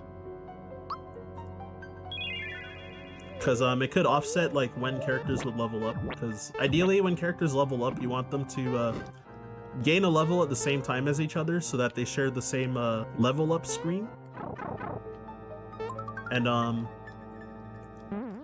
because then the screen doesn't like fade in and fade out as often because they share the same screen. So you can save like 5 seconds. So here's RNG again with this fortune. So you have a 50-50. Okay, second try. 50-50 to get the right message, which will take you to the right place when you go down. So want the one where he says, "I'm hungry, I wish I had something to eat," so that you get this fight instead of the treasure room. Alright, so Fright Bomb. It's our game I don't run. There's a lot that I don't run. A lot more games I want to learn though still. So I'm gonna try for 58 super jumps here.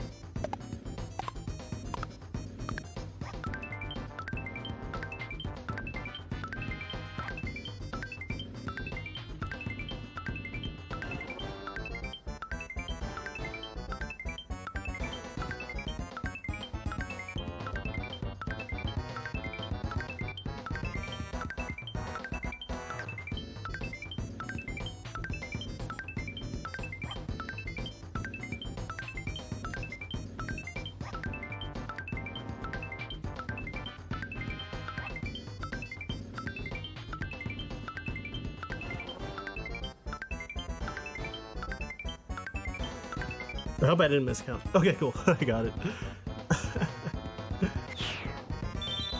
To make some nachos. Alright. But yeah, hopefully in the future I'll learn some more games that I'm interested in learning. I was starting to like get into Super Metroid, but since I submitted to too many marathons, but additionally I also gotten hit up for a lot of GDQ hotfix shows as well, so I've been like practicing games I already run, so I haven't had time to finish learning Super Metroid yet. And I was planning to try to learn Mega Man X3 in May as well, but I probably gotta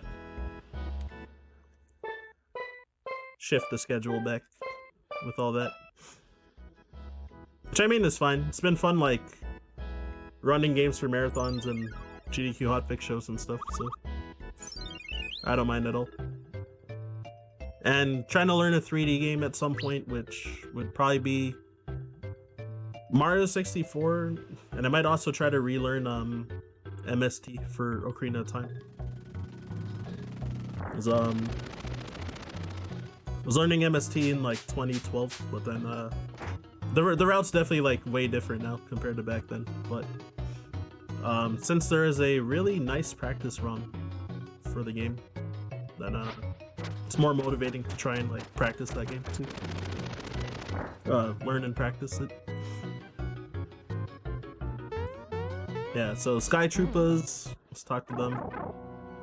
And that'll be able to get us up to Bean Valley. So also I went into the house beside, which confirmed I got 100 super jumps. So I got the attack scarf and super suit. So super suit's insanely broken because it gives you oh shoot, what is it? I think it's 50 to your offensive stats and 30 to your defensive stats, or it might be vice versa.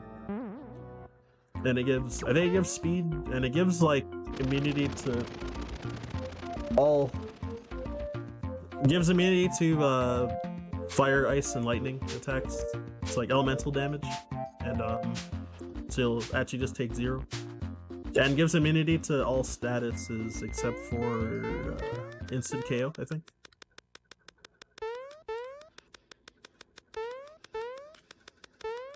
So gonna be passing the super suit around for a lot of fights. To have one person be like a tank, basically. Yeah, so swapping out Peach, you get Mario. Wait, no. You have Bowser a weapon, Geno the super suit.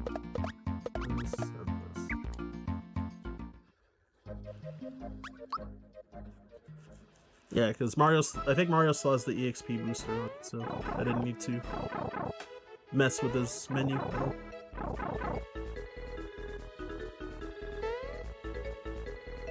Yeah, so Mega Smilax. I guess there's a very, very low chance that I can die in this fight. But since I got a lot of Ice Bomb freebies, like, I expect the fight to be, like, decent at least. Decent at worst, so. Yeah, one thing is that this head, I don't want him to use Pollen Nap on Mario. Alright, cool. Because yeah, if he puts Mario to sleep, that would lose a lot of time, because Mario would miss a turn. And that'd give these enemies more attack chances, basically. So throw the Ice Bomb to clear these 3 heads, and then gonna throw another Ice Bomb to clear the 2 smaller heads.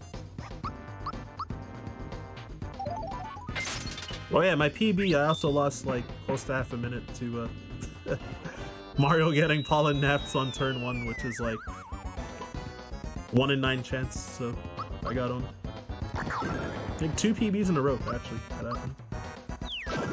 Oh, I half-timed Geno's attack, so that's not good. I half-timed Bowser's attack, so that's also not good. But, the Petal Blast, missed Mario, so he, was able to get into the attack, so I think that might have made up for... Yeah, it made up for the damage I was missing just now. Which, yeah, Mega Smilax, the head has like a... The heads have like a 50% chance to counterattack you with a physical, so... he did do 1 counter, and then he did a physical for his 2nd turn also, so that fight was pretty fast. Sure. Haven't seen that runner in quite a while. I used to watch his NES Super Turrican runs.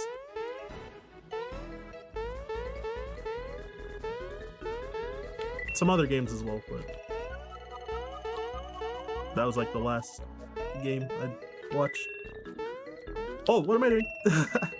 So you can jump off of these vines to go a little faster, but I was also trying to collect money just to make sure that I'm not like short on buying items in this shop coming up. So Nimbus Land is the land of cutscenes, so this is going to be pretty long getting through here, because there's like majority of the run I think is probably like, for majority of the dialogue in this run is probably like from Nimbus Land particularly. So this place is pretty long. It's like a good time for a lot of like bathroom breaks as well. Because of like all the dialogue everywhere. So far, so not ungood. Pretty much. Yeah, it's like... Well, what went poorly in this run? Well, the power outage, I guess, and like missing max skip once as well. The RNG has been like really good overall.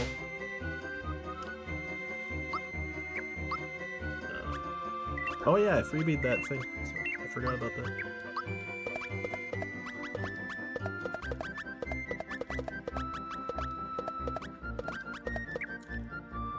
Alright, make sure not to miss menu there. Because I've missed menu there in a lot of my early runs when I was new, like a lot, so I'm always paranoid about the menu there. Especially when I'm not looking at my notes.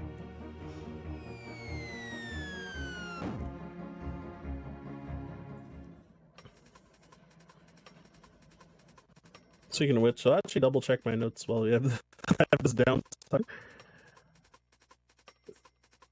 Yeah, so it was Amulet on Geno, EXP Booster on Peach, Mega Glove on Mario,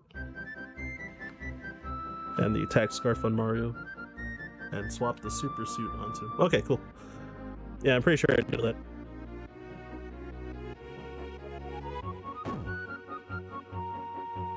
So yeah, for Mega Smilax fight, I equipped Super Suit onto Geno, but now Mario has it equipped, so he's gonna be doing heavy damage. Plus the Attack Scarf is also absurd because it gives like good offensive stats, speed, and like immunity to instant KO as well.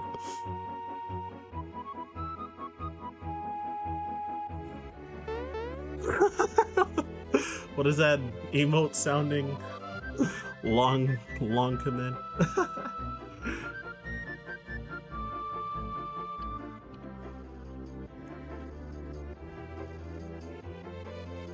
Yeah, I was supposed to play Smash with some people tomorrow, which would have been streaming that, but as I looked at my phone during the power outage, it seems like everyone else flopped on the plan, so I'm gonna be doing my original plans tomorrow, which I will be doing a probably 10-hour drunk stream, because I have like this channel points redeem for doing a drunk stream, which someone did redeem, so so the plan was to do it tomorrow, but then I decided I was gonna move it to next week Friday because friends wanted to hang out and play Smash, but then they all flopped, so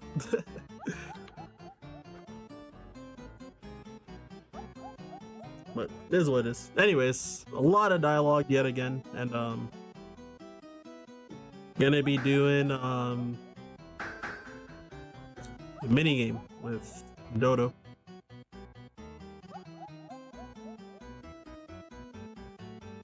The stars align, get the Malort. I have no idea what that is. Yeah, I love that Valentina's like laugh like echoes like in the music.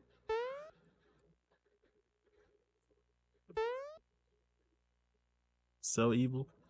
Terrible drink, did not buy. Okay. I do have some drinks acquired, but not a lot, so I might have to pick up more tomorrow. Maybe.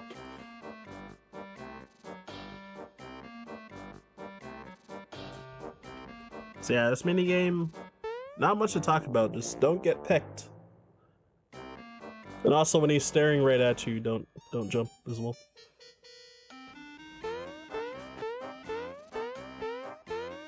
So yeah, a lot of times people mess around just like jumping a whole lot, but I'm lazy. I kind of take this time to like rest my hand, so I usually just do the boring thing and stand there. I'm old, so yeah, nope. So yeah, if you fail that twice, then you have to fight Dodo, which would be really bad. I'm gonna save here just in case. Don't really have a particular reason, because I'm like almost guaranteed to like not die at this point. Well, at this point till the next like couple saves anyway. But I don't know, now I'm like sort of paranoid about like that power outage. Like what if it's not a one-time thing? So I'm saving here and there in case. 'Cause the saves don't take long in this game, so it's also nice.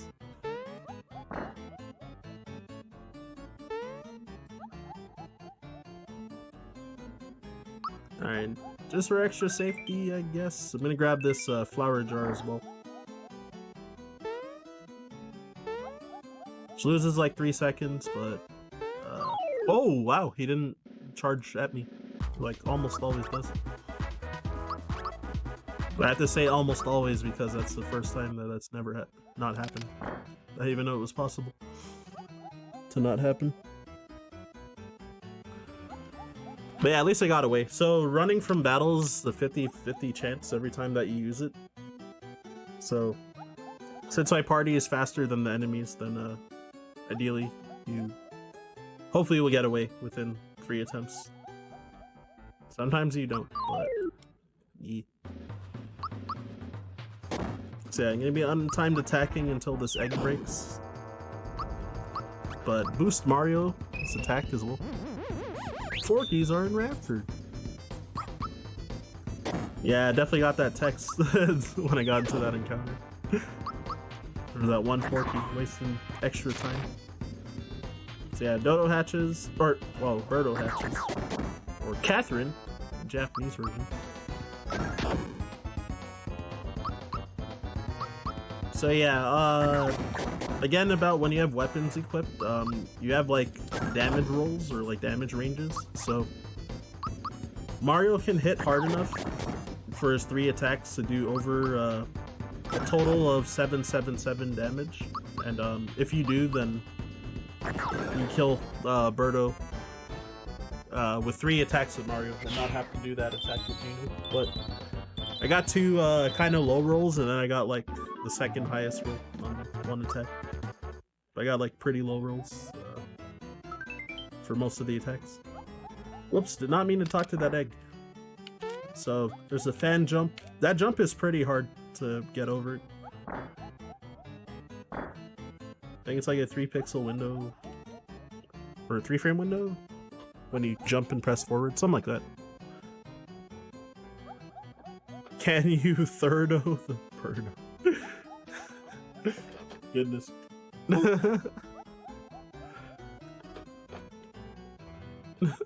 So yeah, lots more text to go through.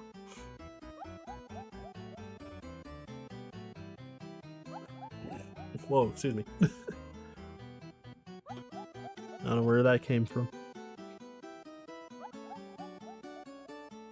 Thirdo the birdo. Well, I guess while I'm saying all this, while text is going, so yeah, the reason why the estimate is like less than 3 hours is that since we're not gonna be watching the credits as well, then it does save like over 10 minutes. So because yeah, in Japanese RTA, you time from we time from console on, like turning the power on, to when the D appears in the end at the end of the credits. So we actually like sit and watch the credits for like over 10 minutes. So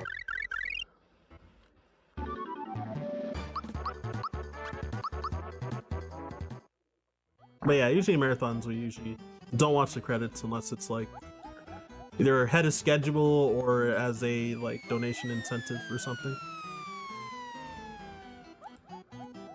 So yeah, you can kill Dodo with that star.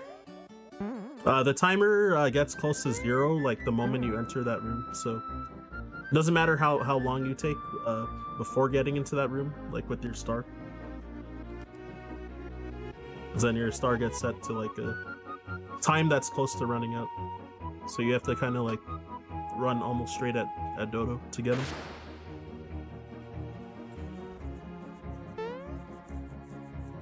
So yeah, now get to fight Valentina.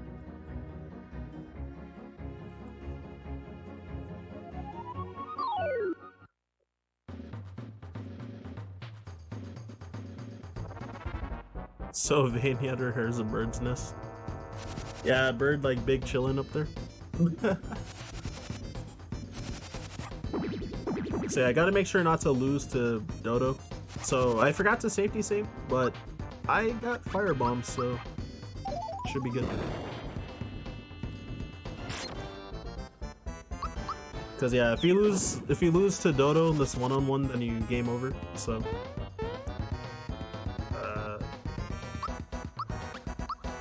pretty important to not lose. And yeah, if you get like bad luck with like freebies, then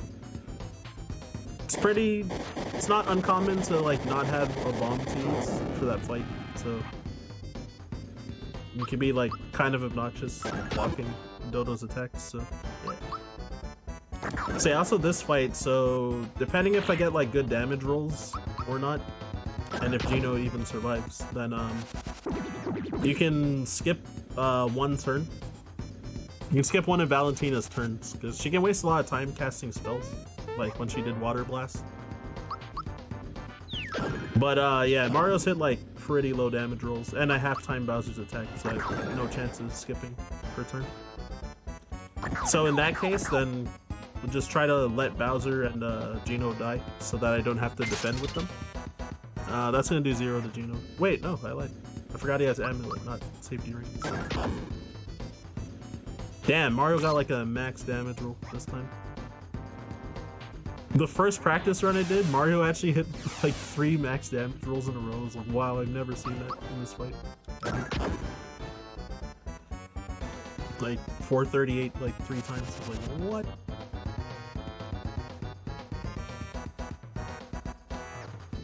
And I'm not sure if 408 is the lowest roll, but I got like, what, 2 of those this fight? So...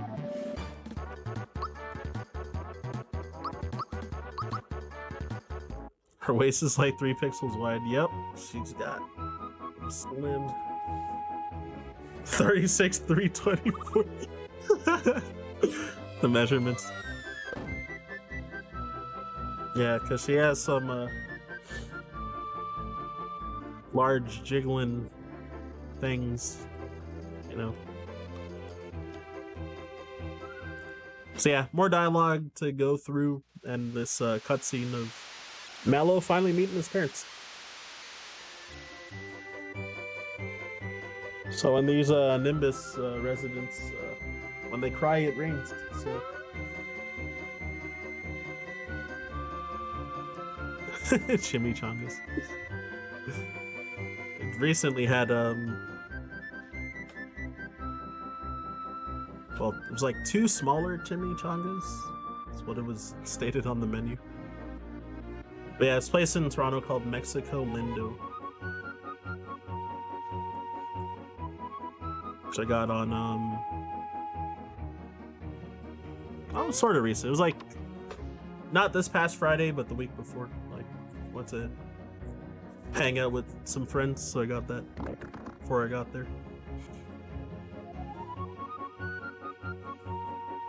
Thanks to this discount on DoorDash.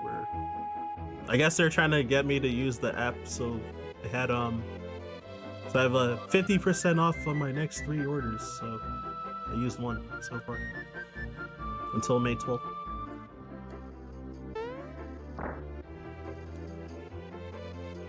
Oops, wrong chat. There's a group chat that I'm in where we have a meme about oops, wrong chat.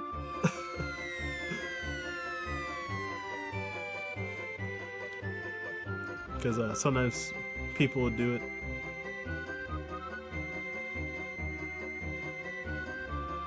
Or sometimes they'd like message their like work chat by accident when trying to like message in our group chat. Stuff like that. Or vice versa.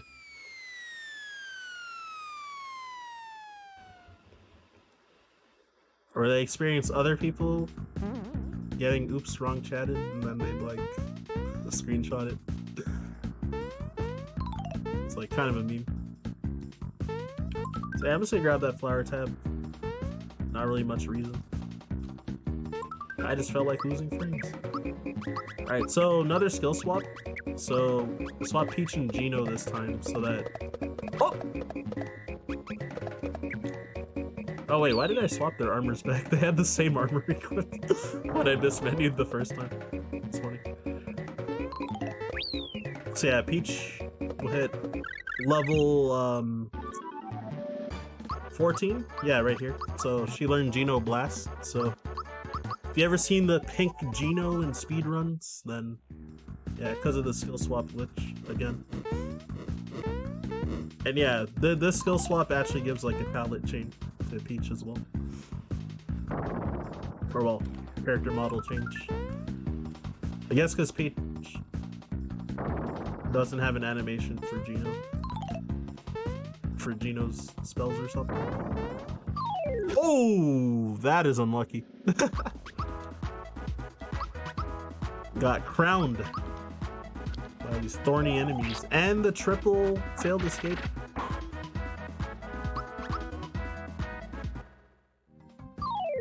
Oh my god, and the one beside me is just like in there. That is really unlucky. Got rained on. So yeah, I'm trying to encounter this because it's blocking the door. So this is what I was trying to fight. So it's actually like a forced battle. But with the skill swap and Peach getting a Geno Blast, then you can just use it. Got an Energizer drop. Mario hitting level 15, but I gave him special instead of physical because of the route difference in this new route. So there's Stump It, Skip. So, oh wow, so many items because of the freebies and stuff. Oh, wrong menu.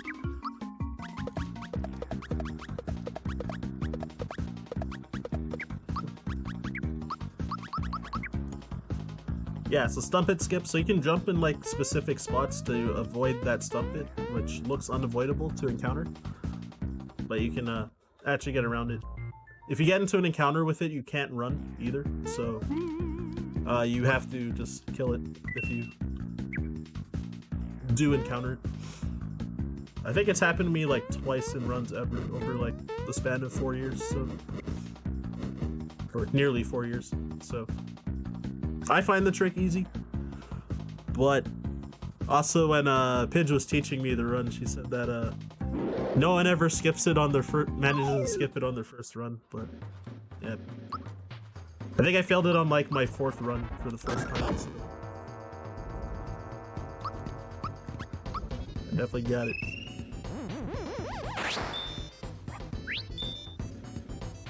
So yeah, this fight, how many ice mobs? Oh, I have a lot of ice mobs. I could even used one instead of using a Geno Blast on the Corkpadite fight. Yeah, and I got another freebie. That's the freebie luck is like wild in this run. Unfortunately, Bowser died because I didn't block the attack, and he gave Flame Wall, which is actually good RNG for this fight. Damn, this game's mid. Can't believe it. Insult the greatest thing ever.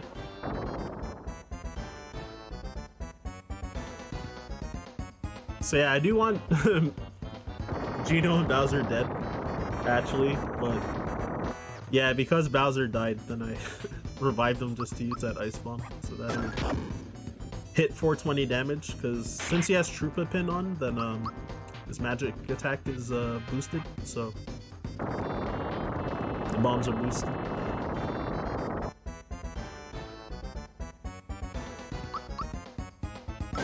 Alright, so could be a risk of dying in this fight if I keep using physicals, but Mario's HP is kind of high, so depending on RNG, it could be faster to... Yeah, that's really decent luck. Minus the counter attack, but yeah. To punch him 4 times. If your HP is low after the second attack because you got hit by spells or whatever, or some other reason, then you can alternatively do 12, somewhere between 10 and 12 ultra jumps on Zombo to kill him, so that you can skip a turn by doing like over 800 damage to kill him. The ultra jumps are just slower generally. Unless if like Zombone's like extra turns, he like casts like slow spells and stuff, then can like even out. So now I've got the Axum Rangers. It's a parody of well, you can guess.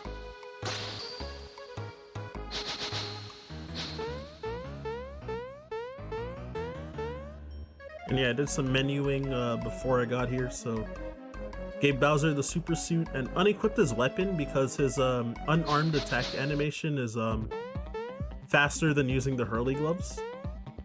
But then in addition to that, yeah, he can hit hard enough like unarmed for these fights that it doesn't make a difference having the hurley gloves on. So because unarmed animation's faster, that's why we just unequip it. Ultraman, yeah, exactly.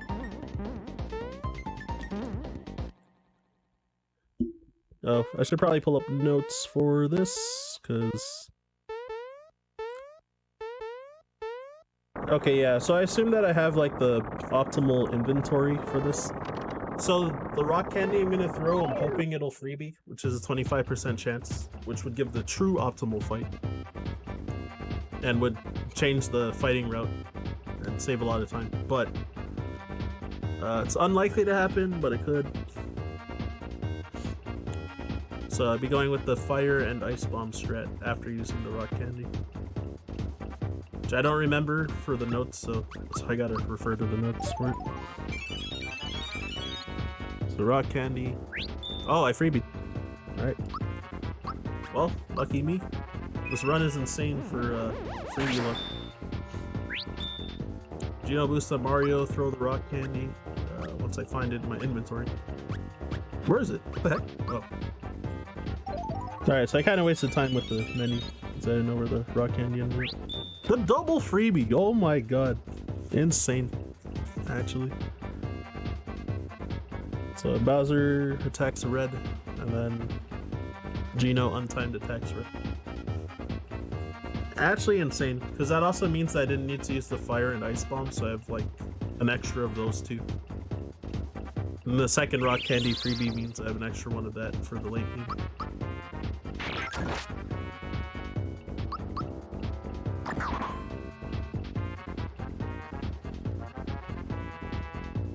So it's like the dream luck, like actually. So yeah, now I just try to attack until I'm assuming that I don't miss time attacks.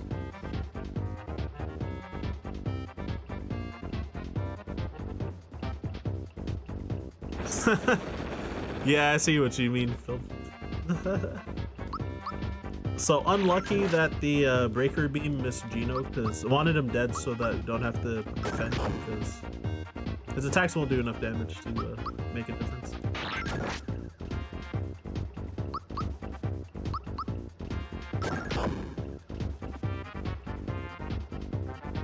If I didn't do enough damage, then there was a good chance that I would wipe there.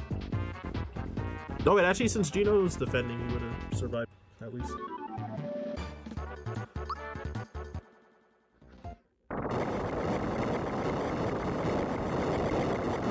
Oh, forgot to give a flashing light warning. Bad.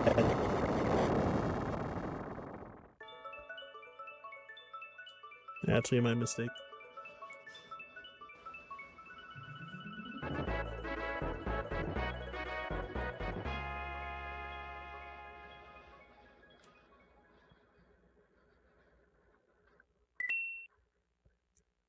Yeah, what's up, Sakio? Nice. He said good afternoon, so I assume that Australian, if not Japanese. Or blade explode. So yeah, jump off of that guy. To get up faster. So yeah, gotta go back to talk to Mallow's parents because they give permission to ride the bus. So I walked all the way to that corner to move the camera more. It's a little bit faster.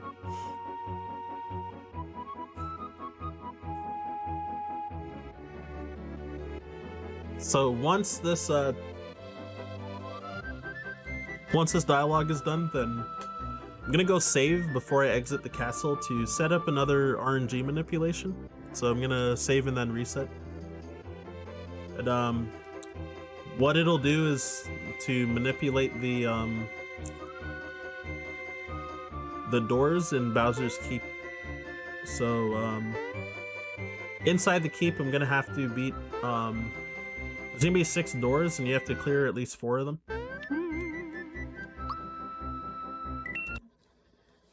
So yeah, you have to clear at least 4 of them, and then or you have to clear 4 of them. Sorry. So getting doors that have battles in them, they're really slow. So we manipulate to get none of the battle doors, because there's 2 battle doors, 2 like quiz type or like puzzle types, and then 2 like platforming doors. So we manip to not get the battle doors, basically.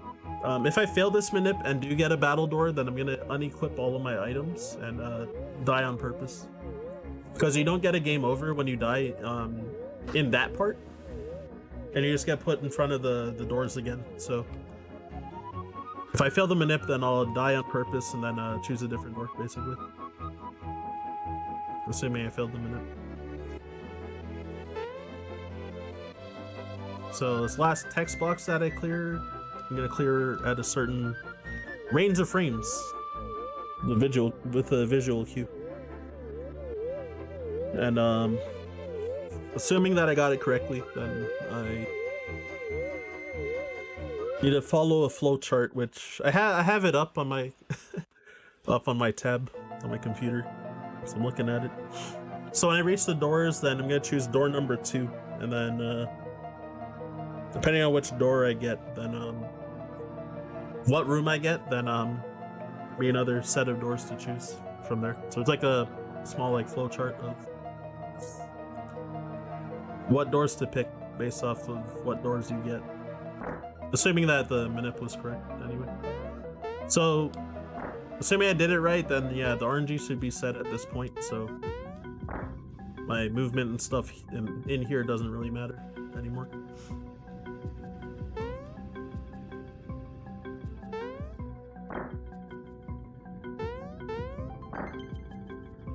So, gotta say no to this explanation about the doors, so I would lose a lot of time too. Oh! Okay, first off, I got a battle door. Secondly, I ran into the encounter, like when I reacted. Yeah, so I failed the manip, like right off the bat, so that's not good.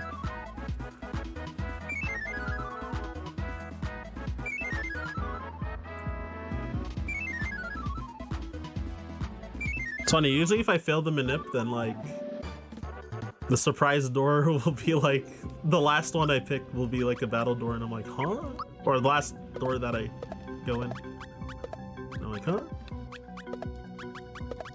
Alright, so just gonna unequip everything and also switch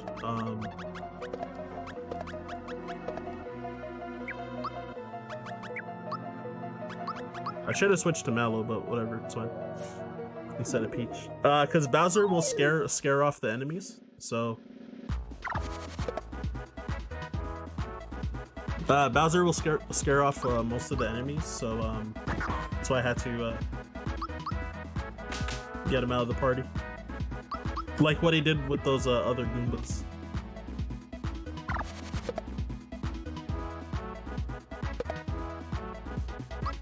Oh, because Bowser being in the party, he also confuses some of the enemies, so that one Koopa attack the heavy one. Yo, this is a nice looking rug though.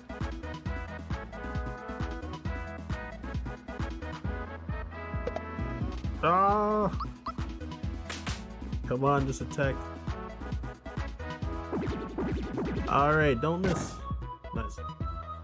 Yeah, so since I don't know which doors are which, then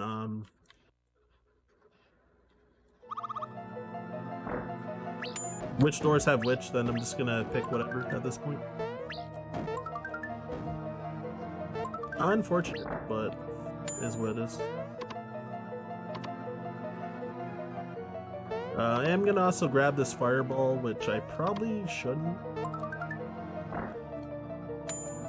Or firebomb. I probably shouldn't because I got so many freebies anyway that I probably could have used. Probably gonna have like an extra rock candy for like the final boss anyway.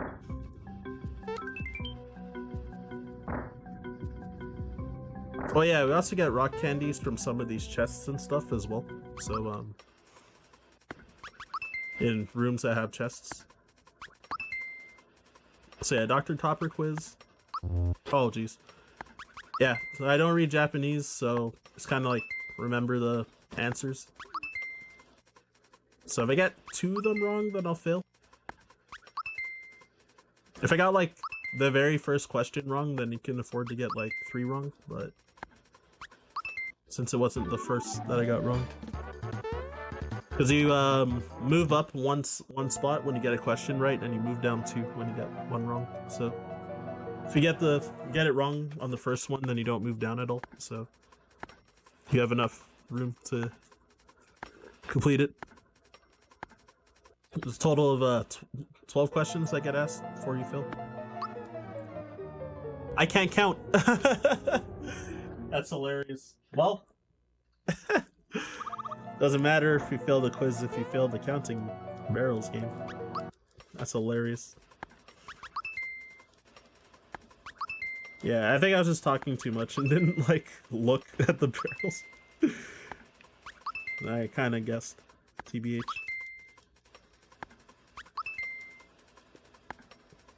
Getting like almost the same questions.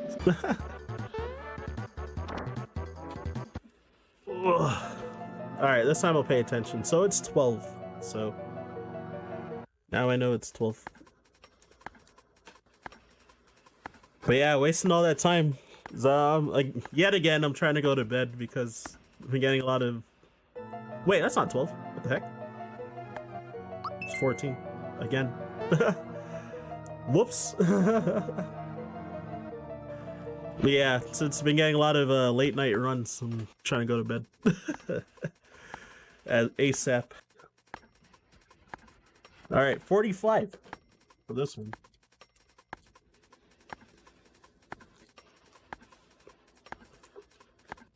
But yeah, I assume that'll be done like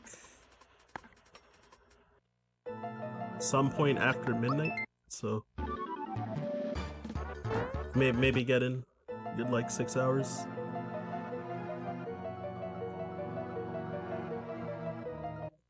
We'll see though. Alright, so gotta determine what place they came in based off of their messages. So this was first, second, third, fourth. So yeah, we pretty much just like remember the text, since the order of like the text, the order of like who gives the text is different each time, but oh, it's another battle door. But they give you the same, or yeah, they have like the same like answer set for all of them. Oh yeah, that's the jutsu damage. I forgot that these guys have swords too. Yeah, it's terror punch. That's exactly what I wanted. Alright. So doors 2 and 4 are the bad doors. So I can... So honestly, if I don't re-equip the stuff now, I'm gonna forget. So I'm gonna just do it now.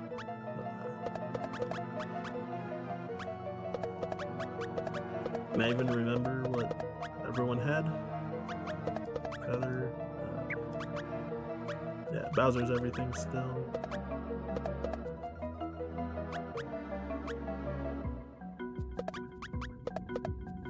Yeah. Okay, pretty sure that's right. Pretty sure that's right.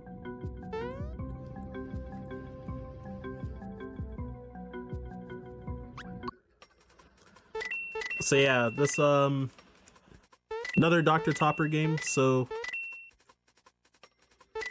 whoever gets the 21st coin loses from emptying the box. So I'm trying to stop at multiples of 5, so well, since you go first at the start, you just get 4. Since Mario jumping, you can jump faster than Dr. Topper does, so ideally he only hits a total of like 4 times for optimal RNG. So you do like 2, 1, 1 would be ideal. He definitely did a lot more than that, but still. So I purposely try to stop at 10 and then at 15. And then stop at 20.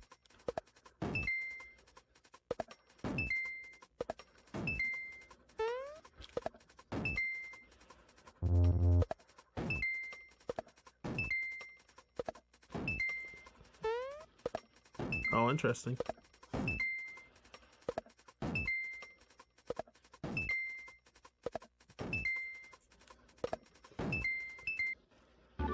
So yeah, Cannonball Solitaire, so pretty much a set pattern every time. Not really much to say about it. So yeah, the last platforming section.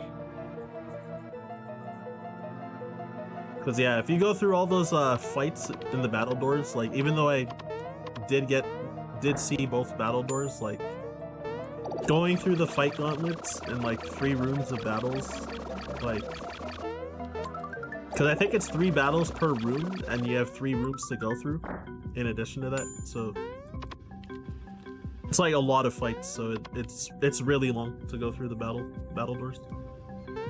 Oh yeah, oh god.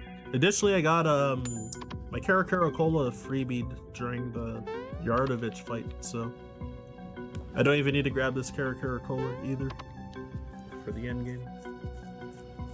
I also have a maple syrup, so I don't need to grab this royal syrup in this chest. Even though I tried to get it just for fun, but I missed.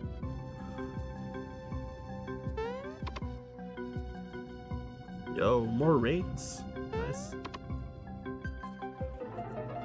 So yeah, pretty much just trying to gradually get across the level. So the chest to the right of this door, right here. Yeah, that one had the Caracara in it. So normally, if you don't get the freebie on Yardovich when using the Caracara, then you want to get that one to use for Smithy at the very end of the run. But if you freebie, then yeah, you just use that for Smithy. Alright, so I got Magic Koopa. So starting off with a Fright Bomb to cause fear with that exclamation point over his head. And yeah, when you get fear on him, then same thing, like it takes 50% more damage and attacks do half damage to you. So should be able to kill him in 2 turns before he summons something from his egg. Which yeah, if you don't kill him on that turn, it wastes a lot of time because he'll do a summon, which could either be a gigantic Bob-omb, a dragon, or a Jinx clone. So all 3 are pretty slow.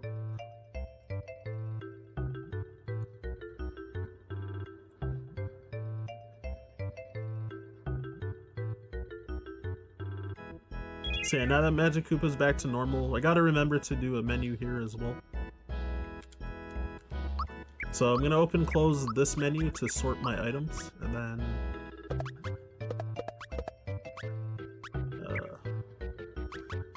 oh yeah, give him this weapon and Savior. Okay.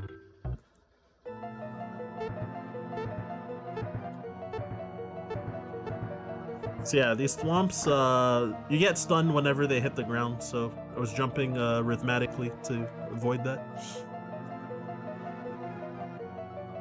And now you've got Boomer. So yeah, sometimes people are like, okay, Boomer, and whatnot. You know how it is. So when he's red, his magic defense is lower.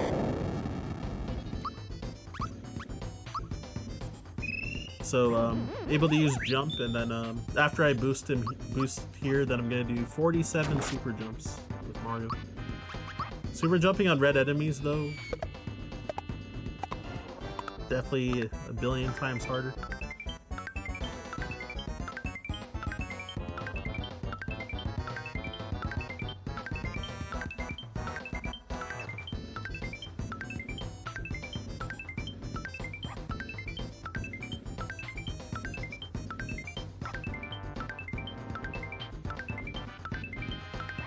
Ah, I dropped it.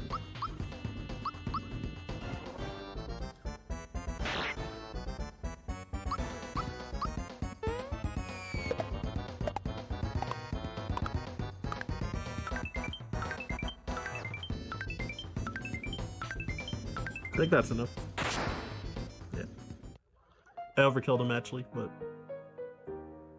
better safe than sorry.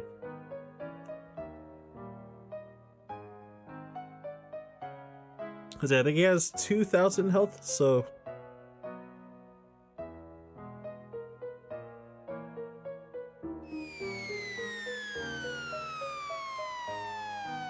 Yeah, use your regular jump and then your super jumps. Yeah, because you use a regular jump, I did 247, then... If I did 47 super jumps, I would have hit 1,760, so it's like just a bit over 2,000 in total. If I did like 1,300 something, because I dropped the super jumps, and I did like 600 more after, so made up for it. More like Noomer. Noomer scrolling, eh? So I hope I haven't... Wait, does my FP get restored in this fight? If it doesn't, then it could be troublesome. Okay, it does, yeah. So... I had turbo on still. Oh my god. I might die? Maybe. Actually not too sure. Don't know how hard it's gonna hit everybody. Oh, there's Corona. Yeah, so that's really bad that I left turbo on. Oh yeah, since Gino has safety ring, he is immune to elemental damage though, so that helps. Turbo man. So yeah, Gino, time for the cheese. So now that I got rid of his protection, it also gets rid of his protection from instant KOs, so it makes Gino roll work for 9999 damage. So yeah, it's the cheese.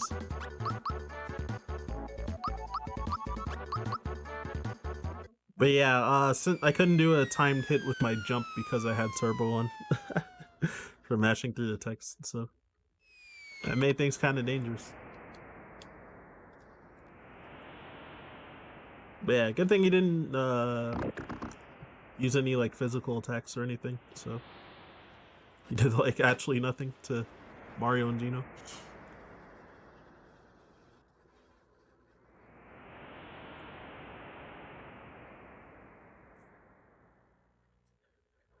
Yeah, so when the protection's gone, then the hilt is actually vulnerable to like every kind of status as well. So like gets rid of like all of his protection. Like usually bosses aren't like, most bosses aren't weak to many, if any, statuses, but alright, I'm gonna save just in case, like the little chance that I could die to countdown.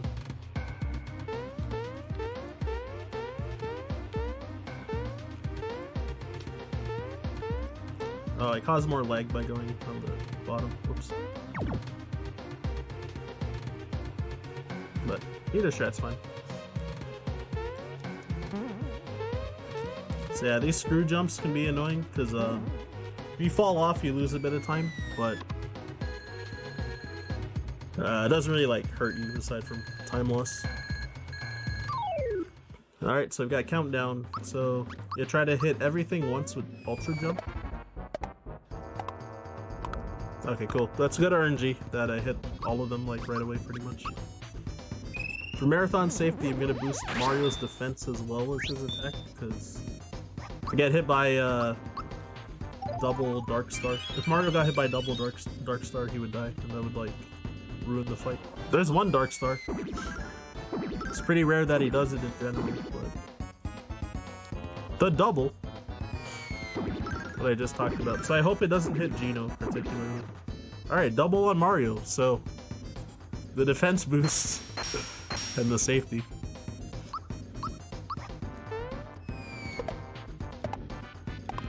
Yes, Mario would have died to both of those if I didn't do what I said. That's like really rare to happen too.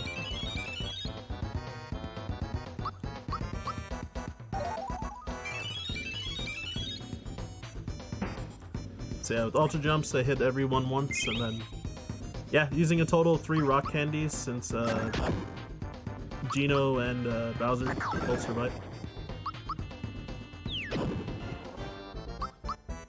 Yeah, Countdown can like waste a lot of time as well. Like the RNGN is like, he has like a very wide range of spells that he can use, and if he kills Gino, that could like slow down the fight severely.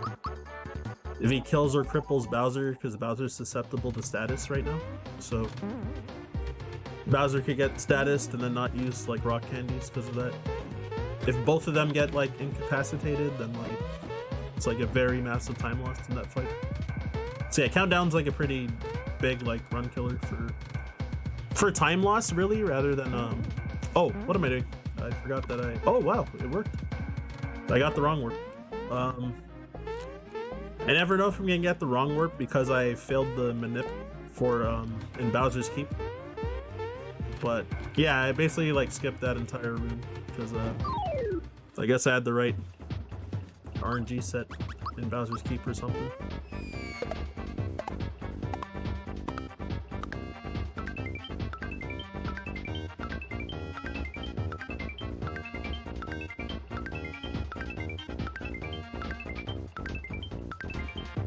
Oh, I was short one. Alright, well,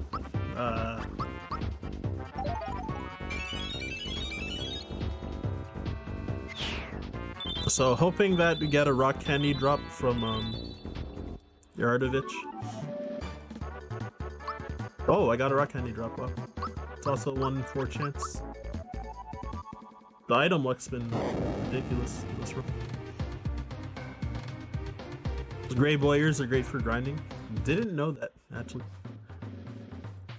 Yeah, I was able to skip over that one boyer. It's like a 3 frame window to jump over it like that, so I have missed it often in runs. Especially my first like year of running this game, I like missed it a lot. And then I had to lab it out really hard like a second time, and then my consistency shot up a lot now. Because yeah, sometimes it just loses like 6 seconds if you fail and get into the encounter and run away right away. Oh, nice 420 damage. But sometimes if you fail to escape because RNG, then you just lose more time. So never want to risk it.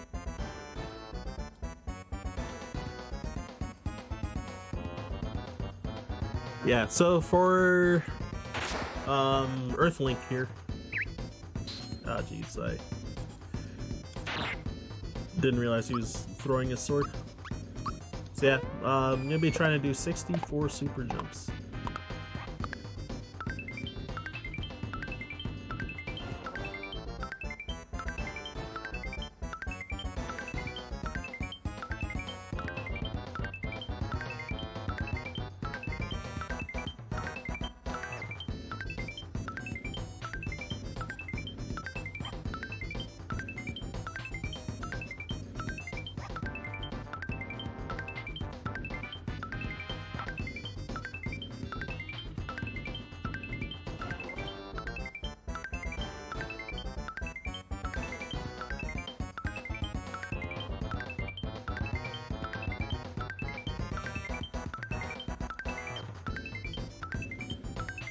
Alright, cool. So yeah, super jumps there is a 5-frame window instead of a 3-frame, from what I was told. I think it has to do with like because that room's like laggy, or that fight's laggy.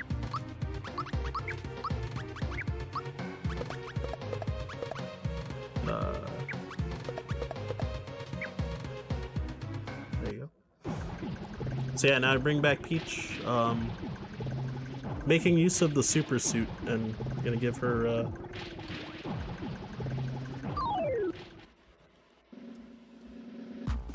oh, I forgot to give the amulet to Bowser because I think it's gonna level up at the wrong time. It's gonna like waste time now, a little bit of time. Because he has the EXP booster when I swapped accessories with him and Peach. Oh well, I think it's too late now. Just gotta hold that.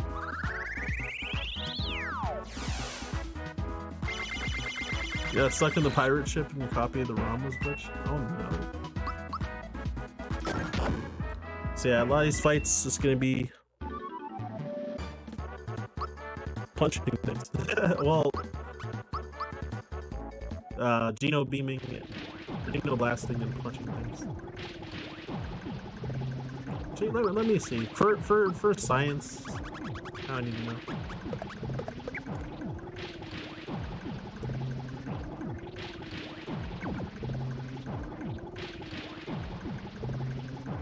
Seriously, don't eat the snake.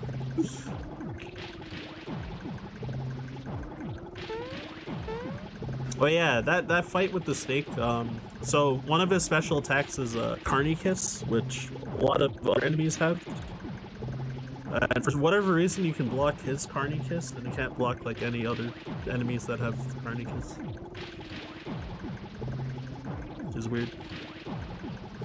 But there's other special attack, Poison. You can't block that, so it can be really dangerous because it actually still hits Mario pretty hard, despite him having like super suit and stuff.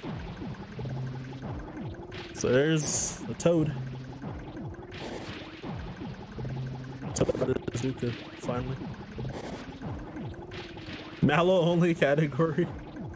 Yeah, he doesn't get used like once you get Bowser. So like when you get to Booster Tower, pretty much, then you don't use him. Older routes, Mallow did get used, but because of the skill swap glitch, pretty much, Peach's magic attack is higher than Mallow's, so it's like pretty much the reason why she gets used over Mallow.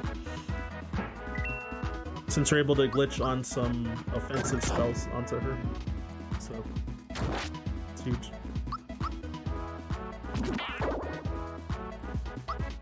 So yeah, Mallow's a good character because his magic offense is good. It's just that Peach's is higher, and being able to get Shocker and Geno Blast on her changes things.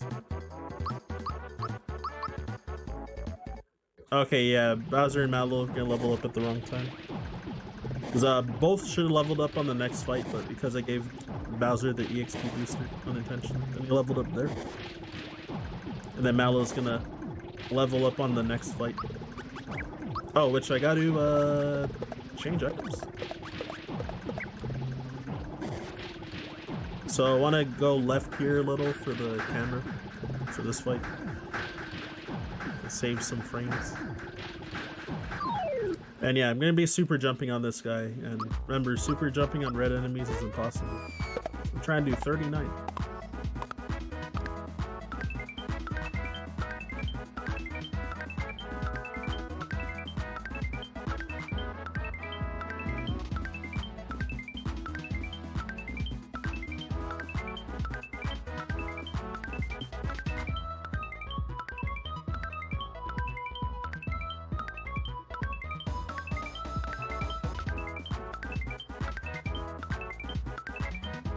Alright, cool. Got 39. And then throw a rock candy for the finish. Because yeah, if you kill those mallets, then I forgot what that guy's name is. The chief? or something? Director? But yeah, the red Shovel Knight looking guy. If you kill his mallets, he'll use Vigor up and Valor up. And the problem with that is Valor up giving him double defense. So yeah, it makes the fight pretty obnoxious. So since he has 1,000 HP, we just get him in range to have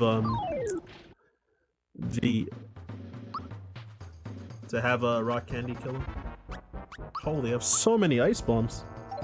So yeah, I can just do the ice bomb strat. I've like never gotten to do this in a run.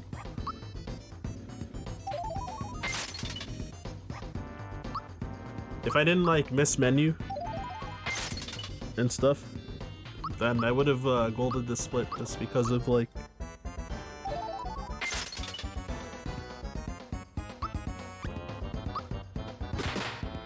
yeah, just because of the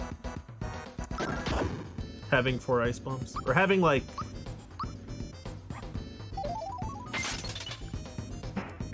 I don't know, having more than like one of each like ice bomb and rock candy pretty much.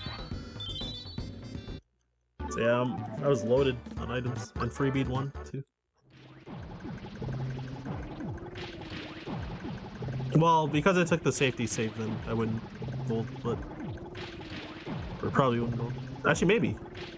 Still good. Just because of how much time it saves having the 4 ice bombs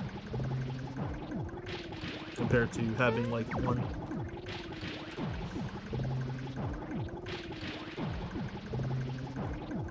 Alright, so reaching the final fight. So if I don't make mistakes, then I want to guess how long. I think maybe it used to be another like 9 minutes or so left for the run.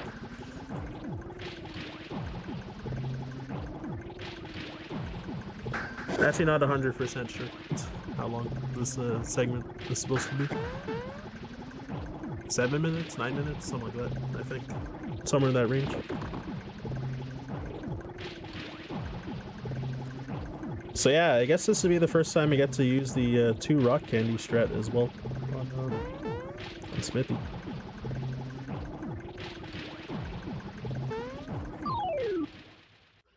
So I know I had a few.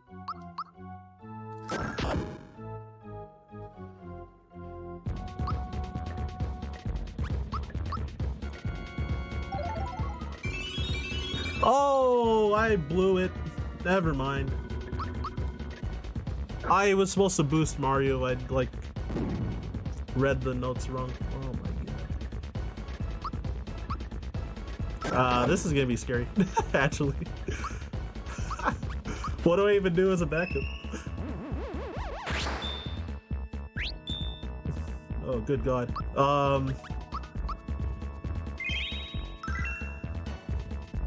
Alright, hopefully no meteor swarm. Alright, cool. Oh god, this is hilarious, actually.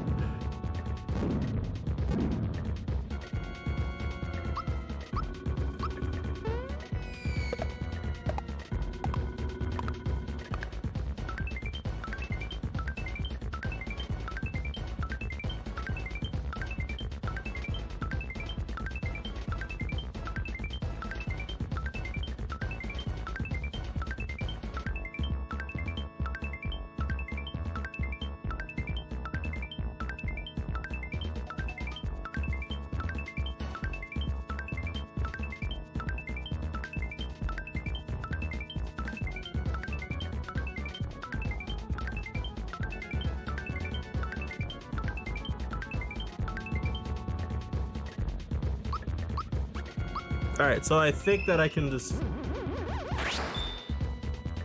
throw the rock candy and win here. Oh, that's not good though. It's literally the same 3 you used in battles. I assume that you had the lazy shell on them a lot. Alright, cool. Yeah, I'm back on track with the fight. Oh, thank god. Improv and RNG of Smithy not using an AoE spell on that second turn.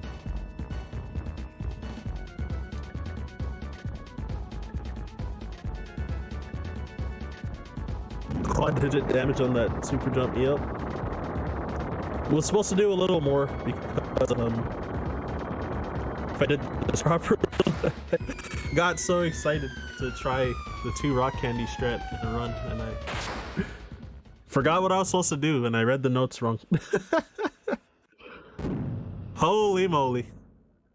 That like made my heart jump because I didn't save after fighting Gunyul because well, so I would have had to redo that fight if I lost.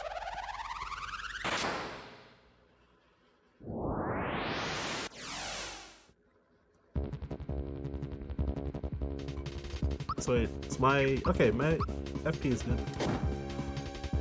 What? Oh my god! What? How did I just completely mistime that? All right, well that should be fun. Whoa! Why did Peach do so little? Is that half pipe? All right, so gonna try to do 100 super jumps here.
Alright, got the 100. Oh, wrong menu. So yeah, Caracola. Nice freebie. Actually, that loses time because I'm not going to use it again. Loses 40 frames.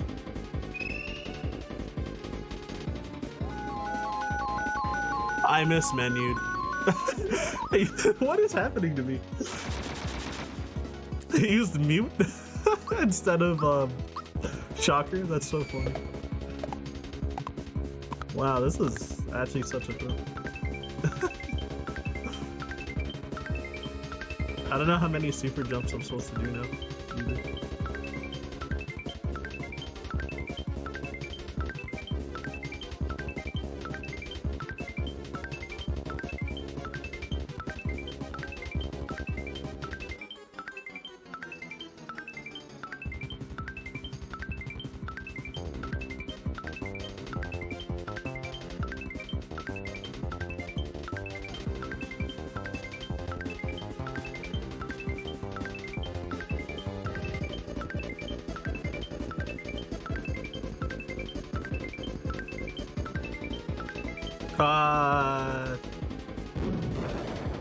I think I did too much damage actually.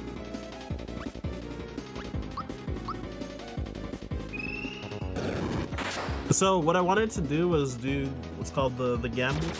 So what that entails is you would have a 50% chance of transforming, and I wanted to have him in a certain HP threshold so that he would transform into chest head because it's weak to fire. So then I could use Super Flame with Mario and throw fire bombs with Peach. Ideally Geno too, but he's dead. So instead, I'm gonna just try to super jump and kill him that way. Which I assume if I hit about like 80 or so, then that should kill.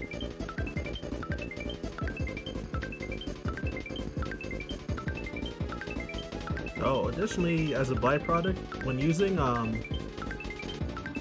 Shocker with Peach, because it's on the second page, it uses the same. Oh, that's time. Yeah, so since it's on the second page, it uses only 2 FP instead of 8 because it uses the same FP as whatever item is on the line. Yeah, so for marathons, I don't know like when you're supposed to when we're technically supposed to stop the timer. Like sometimes we do last input, which would have been right there for that last text box, and sometimes we just do right when Smithy dies. So either way, yeah, thank y'all for watching. This will be the last time y'all see me for Retrothon 2022. Yeah, hope you enjoyed the 5 runs. Yeah, sorry, no credits for y'all though, but yeah, I'm about to be going to bed. So yeah, if you want to shoot me, follow Ryan_Ford522. Yeah, I posted a heart so you can click on my name as well if you want. Yeah, beyond that, yeah, I stream a bunch of like ton of different Ryan blocked for next year.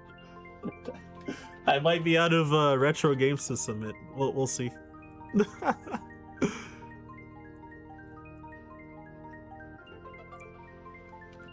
Yeah, RTA timing, Japanese RTA, so we still use, would still do at the end of the credits, but for marathons, we ain't got time for that, usually, so. Yeah, it would probably be like about 3 hours flat, with JRTA for the run. Which, my PB is a 250-51 with the JRT timing, so. Alright, anyways, with that, I'll see y'all around. Thanks again for watching.